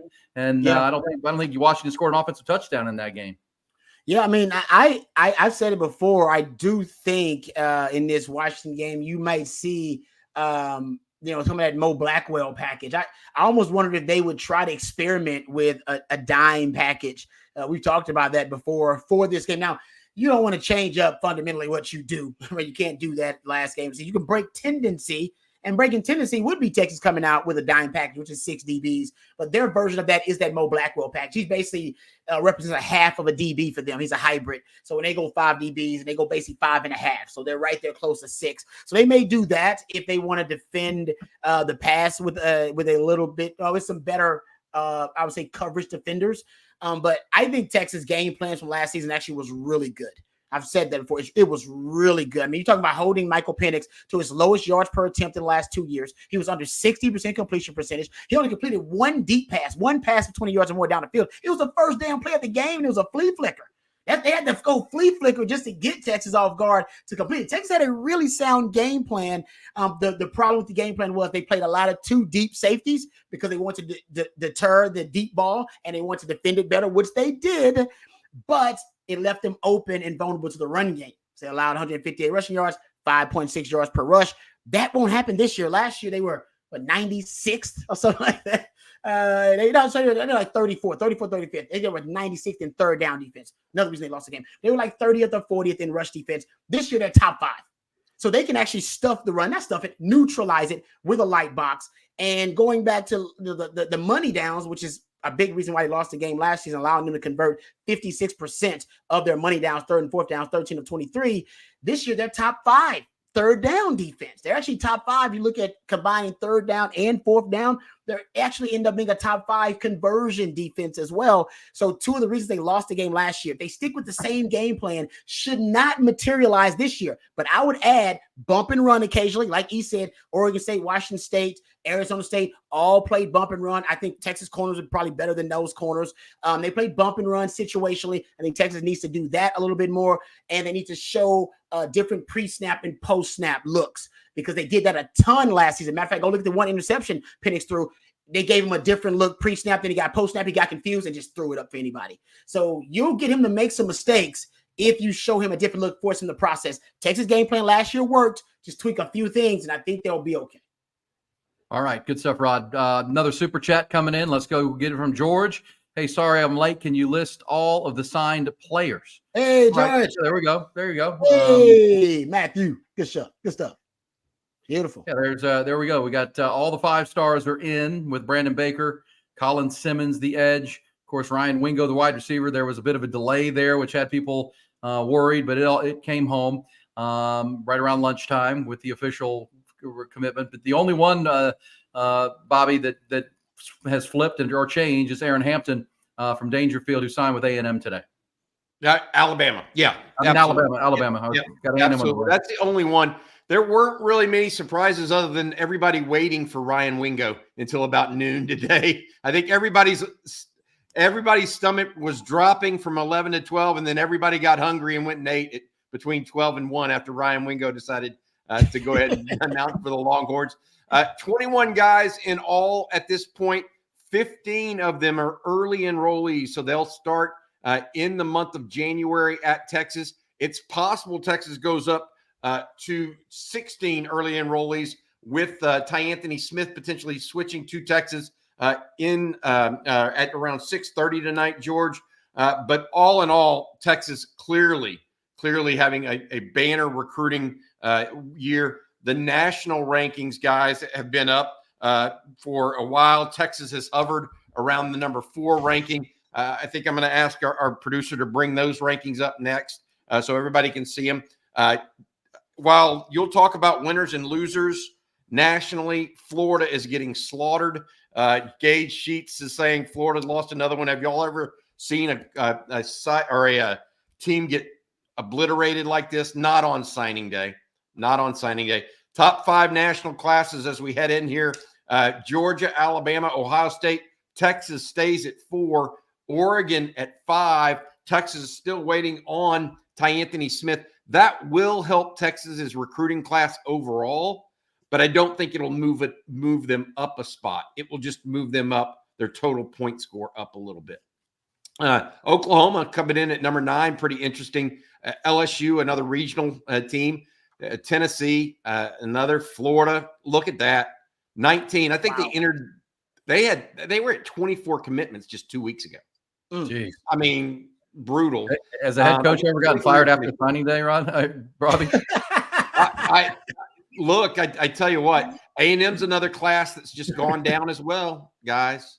And so you match all that together. One of their 5 stars is not signing today. That's Dominic McKinley that Texas is still after in Lafayette, Louisiana. So look, Texas currently sitting at number 4 overall in the national team rankings. 21 signees on the day plus 2 transfer portal prospects. Andrew Mukuba, the nickelback out of Clemson, as well as Matthew Golden, the receiver kick returner out of the University of Houston.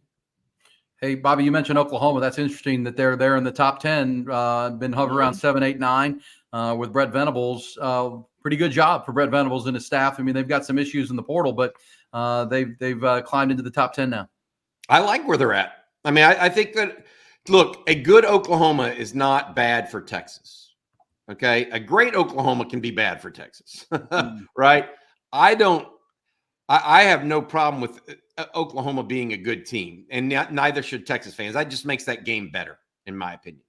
And those two teams are both on the right track. I think Texas is a little ahead of Oklahoma, in part because guess what? Steve Sarkisian's ahead of Brent Venables, right? Mm-hmm. I also get the feeling that Texas is putting themselves in position to compete with the LSUs and the A&Ms, the nearby rivals. And one of the things I've hit on a couple times, you'll realize that Steve Sarkisian all of a sudden is the elder statesman among local rivals like, I don't know, Oklahoma. He's been there a year longer. Brian Kelly, a year longer. Mike Elko, 3 years longer. That's kind of crazy, just how quickly those 4 jobs have all turned around. And now Steve Sarkisian sitting there with the longest knowledge base of all those recruits for next year and contacts. I think Texas is set up really, really well for the near future. Yeah. So, Bobby, you don't think a good Oklahoma is a direct threat to Texas? And I don't disagree with that at all. But Longhorn fans, a lot of them believe that a good A&M is a direct threat to Texas. Do you believe a good A&M is a direct threat to Texas? No, A&M was good when y'all beat them. RC had good teams. RC had top 20 teams. He just didn't have top 5 teams. Yeah, you were great. You said a great Oklahoma. That's a threat. Yes, not good. Yeah. No, I mean, good is not. And I'm not trying to be callous towards anybody, but no, I think A&M's finished in the top 5 once since World War II. I mean, so I don't know what to say there. Oklahoma's a different story. They have a much richer tradition. And I don't mind playing good teams. I don't like playing bad teams and then playing down to them. Mm-hmm. That is the problem that I've seen too often with Texas in the last 10, 15 years. It's not that they lose to a good Oklahoma team in a shootout. It's that they lose to a bad Kansas team. Yeah. Right. Or a bad Iowa State team, even back in the day, or Texas Tech team. So that's all mine. George, thank you for joining us all this time. Hey. Dude, that's really nice of you. Appreciate you. And I want to say this to everybody. Come on aboard. This train's rolling. It really is. Longhorn train is rolling. 2 weeks from now, Aaron, you and I are going to be down in New Orleans, talking a little Longhorn sports as well. I can't wait for that trip. More. I mean, hopefully Trey Moore too, by the way, but that's a different story. We've got that coming up. We'll see if some other guys. The other thing that's kind of hanging out there, we mentioned Ty Anthony Smith, Aaron and Rod. The other kind of tweak that's hanging out there is who goes in the portal after the bowl game. Not necessarily just for Texas, because I think Texas may have some guys go in the portal. But I'm talking about, does any superstar go in a wide receiver that they all of a sudden want? You know what I mean? Any linebacker like a Harold Perkins or a difference maker at edge, or there's another round, is what I'm saying, of people entering the portal. And I think this next round may be bigger names than the previous ones even. Well, and it's interesting. Outside of Walter Nolan. You clarified earlier that January 2nd is the last day to put your name in the portal. You can still be in the portal once January 3rd comes around. You just can't put your name in after the 2nd. But once it's in, you can be recruited as a member of the portal into January. Obviously, for Longhorn players, if they win on the 1st, obviously they'd be into the portal before the national championship game. Those are all things we'll watch, and that's why the calendar year is now year-round, fellas. I mean, it's a busy time. It really never slows down. I know Sark and the staff knew Hampton was flippy when it came to Bama. Does Aaron Butler become the more of a focus? February signing, better athlete, in my opinion, Bobby. He's definitely elite. Let's put that out there. So Aaron Butler's a top 50, top 100 player in the country. I think that remains to be seen what they do in January at receiver. If a big name guy goes in the portal at receiver and Texas strikes while the iron is hot, which is what CJ and Rod, you and I and Aaron have all talked about, Texas struck quickly on Mukuba. Mm-hmm. Yeah. Texas struck quickly on Golden. They went after Trey Moore quickly. Okay. The guys they go after quickly, that's what we need to be on alert for. And so if they don't go after anybody quickly after these bowl games are over, that guys that enter there, that's when Butler, Terry Bussey, whoever else they might think of at receiver become more interesting to me. I will also say this, guys. I heard you when you guys were talking about this earlier. I was thinking about it. Chris Jackson is the new receivers coach, and he's only just got here, Rod. I mean, he came in after the Jacksonville Jaguars season a year ago. So, this is his first evaluation. I'm assuming he's having his voice heard in that room, the type of receivers. I mean, it's going to be Sark's offense and the type that he wants, but Chris Jackson kind of has to say a little bit now more. He kind of inherited what he had. You wonder how involved he is in evaluation and the type of receivers the program goes after here in the future. Yeah, I wonder. That's a good question, E. I mean, I would say the receivers in his class, they do look a little different than Sark's receivers. They look a little bigger. Yeah. Got some size in the receivers coming in with Livingstone and Ryan Wingo. Maybe that's a Chris Jackson influence thing. Maybe he's like, hey, man, can I get a little bit more size? I know you love speed, but I like a little bit more size in my wide receiver. We know Tom Herman, that was the thing he prioritized, right? He's like, I want size. I want guys that can win 50-50 balls. I want big receivers. Sark wants fast receivers. Maybe Chris Jackson is now, asking, for a little bit more size in addition to that speed to be more data points in the overall evaluation. That's a good point, though. Yeah, I never thought about that. I had a point on that, and this actually leads into Sark a little bit. Okay, so Ed Orgeron, great recruiter back in the day when he was head coach at Ole Miss. He actually, I was visiting with him at our old headquarters at Rivals.com when I was with them, and he had come in to do a radio spot with me. And I was talking to him offline about it. He goes, we had Mike Williams. You remember Mike Williams, the wide receiver at USC? He went to Detroit, right? Yep. And they had Dwayne Jarrett. Mm-hmm. You remember him? Tall wide receiver that wasn't necessarily fast. Neither one of them were fast. Okay. He said, here's the problem. You get a couple of those, and all of a sudden you see those guys and you think you want more of them. And then all of a sudden you don't have any team speed on the outside. Yeah. Good point. He goes, so if you go big, you better be, sure that those dudes can run. Parker Livingstone has legit track times. Yeah. Okay. Ryan Wingo, legit track times. So that's where Sark knows from experience, because he was on that staff at that point in time with Orgeron at USC. He knows you can go big, but you can't not be fast also. Yeah, don't sacrifice speed for size. Yes. Yeah, you want both. I think we saw the Cowboys do that when they had Amari Cooper and CeeDee Lamb, right? They were bigger, but then they realized, man, we need a Brandon Cooks. We need somebody that can put the top off of defense, right? They got Kevontae Turpin. Yeah, we need some more speed. We can't just be big receivers, so we could get a little slow. That's a good point by Ed Orgeron, obviously, and then Sark loves his speed. We talked about Freddie Dubose from Smithson Valley. He's got the wheels. But yeah, obviously Ryan Wingo becomes the feature player in this receiver core for Texas. And it is interesting that the super chat question about, the 5 guys who will play in the NFL had Parker Livingstone as his guy. We talked to Parker on the live stream last week, guys, and, confident guy, 6'4". I mean, unfortunately, we didn't get to see him much at Lucas Lovejoy because he got hurt after, the first game, but didn't he have like a huge first game, record-setting debut, and then got hurt. So, and then Parker, he can be part of that in the Rashard Mendenhall Pro Bowl. He can be part of the J.J. Watt team. You know what I'm saying? He's got some speed. Nice. Yeah. Oh man, you got to keep J.J. Watt, man. I love that. That was funny. Love that. And then there were people criticizing J.J. Watt for having some fun with it and not being outraged. Don't be offended by everything. Don't get anybody outraged.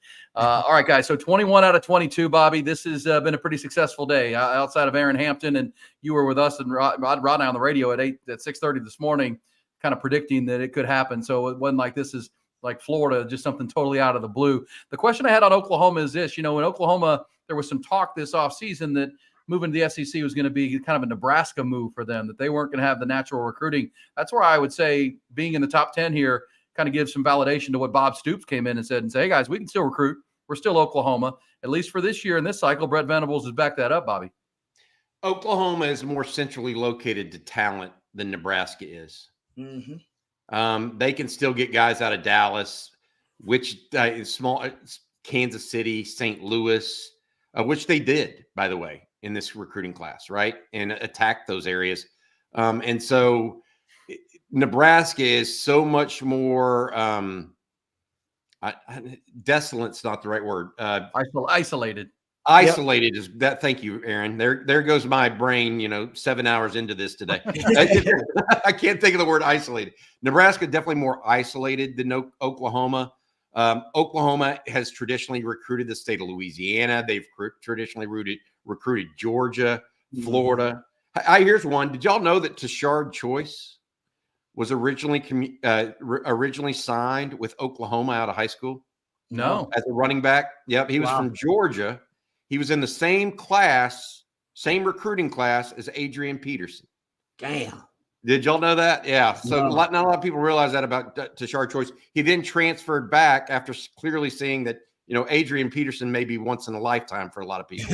He transferred to Georgia Tech and had a very productive career for the Yellow Jackets, became a team leader, and then went on to have a good career in the pros. But, I think OU just has a different blueprint and a different footprint than Nebraska. I think Nebraska – they had such a positive thing by getting those guys in and developing them too. Mm-hmm. They've been lost on the development trail. Now, maybe Matt Rule actually gets them back on that, Rod and Aaron. Hopefully he does, because I want to see, nobody wants to see Nebraska just totally, have a problem like they've been. Dylan Raiola now coming in. They have a quarterback now. Yeah. And I think Matt Rule has shown he can do it, Rod, at Temple and then Baylor. He 3-year turnarounds. Yeah, and I've talked about NFL and the college game might as well be two different sports with the way they're handled and talent acquisition and transfer portal, NIL, and those things. So I think Matt Rule is doing a really good job up there. They got Dominique Raiola, who's my former teammate, by the way. When I played with the Detroit Lions, I played with Dominique Raiola, played against him. I used to actually joke about how I think I had to meet him when he pulled one time on an option play. Now I don't tell you how that went, but it wasn't good because I was a freshman at the time. But anyway, his uncle actually, Dylan Raiola's uncle, is on that staff. He's the O-line coach, Dominic Raiola's brother, and he just got a raise. That was before they signed, before they had the commitment of Dylan Raiola. But anyway, getting back to your point, I believe it was Colin Cowherd who's the first one to bring up that he thinks Nebraska could become, Oklahoma could become what Nebraska is right now. And he made some decent points. But the one thing that Colin Cowherd is not bad at all. He does a great job. One thing that Colin Cowherd's not dialed into is how much talent is in DFW. Bob Stoops mentioned DFW in that interview when he was responding to that claim. He mentioned it. He was, because he knows, he's like, dude, we'll never be where Nebraska is. Have you seen DFW? We got a foothold in DFW, man. We're good. We got talent coming out there. And as Bobby mentioned, they have little pools, little pockets where they have been recruiting well, little pipelines all over Middle America. And so I think that, when Colin Cowherd said that, he just hadn't done enough research to realize how plugged in Oklahoma football has been forever, and that their pipeline, one of them being the DFW, they don't dry up, man. They don't dry up. All Nebraska pipelines dried up. Yeah, like you said, they're isolated. For Oklahoma, man, them pipelines are fertile as ever. Hey, listen, appreciate all the super chats. The coverage will continue. You and Bobby, you and Rod will be back at 4:00. We're going to go get ready for the Sark presser and take that in. Our producers reminded us to don't forget to subscribe to win that Colt McCoy Jordan Shipley helmet autograph that we're going to be drawing on Friday here on the On Texas Football Channel. McCoy and Shipley autographed UT helmet to be given away on Friday. Great stuff. But obviously you guys will be back, Bobby, to talk about the whatever Sark has to say, and then keep an eye on Ty Anthony Smith and any other developments the rest of the day. Yeah, myself, Rod Babers, CJ Vogel will be joining us from Moncrief Newhouse, the facility where he's going to be there getting instant reaction from Steve Sarkisian's press conference as well. And then also Ray Peters is going to be joining us for our normal Wednesday night live stream. We're actually going to go a little early so that we catch the Ty Anthony Smith commitment live. That's going to be a big one, because that could be the cherry on the top for a top 5 ranked class for the Longhorns today. All right, guys. Thank you, Bob. Rod, good stuff today, as usual. Bobby, CJ, also Matt and Blake and the crew making this thing happen. Thanks, everybody that tuned in and super chats and asked questions. It's been a great day for the Longhorns, and it will continue. Sark presser, Bobby and Rod coming back, and then tonight's Longhorn live stream. Guys, have a good one. Hook 'em. Hook 'em. Thanks, Aaron. Thanks, Rod. Thank you.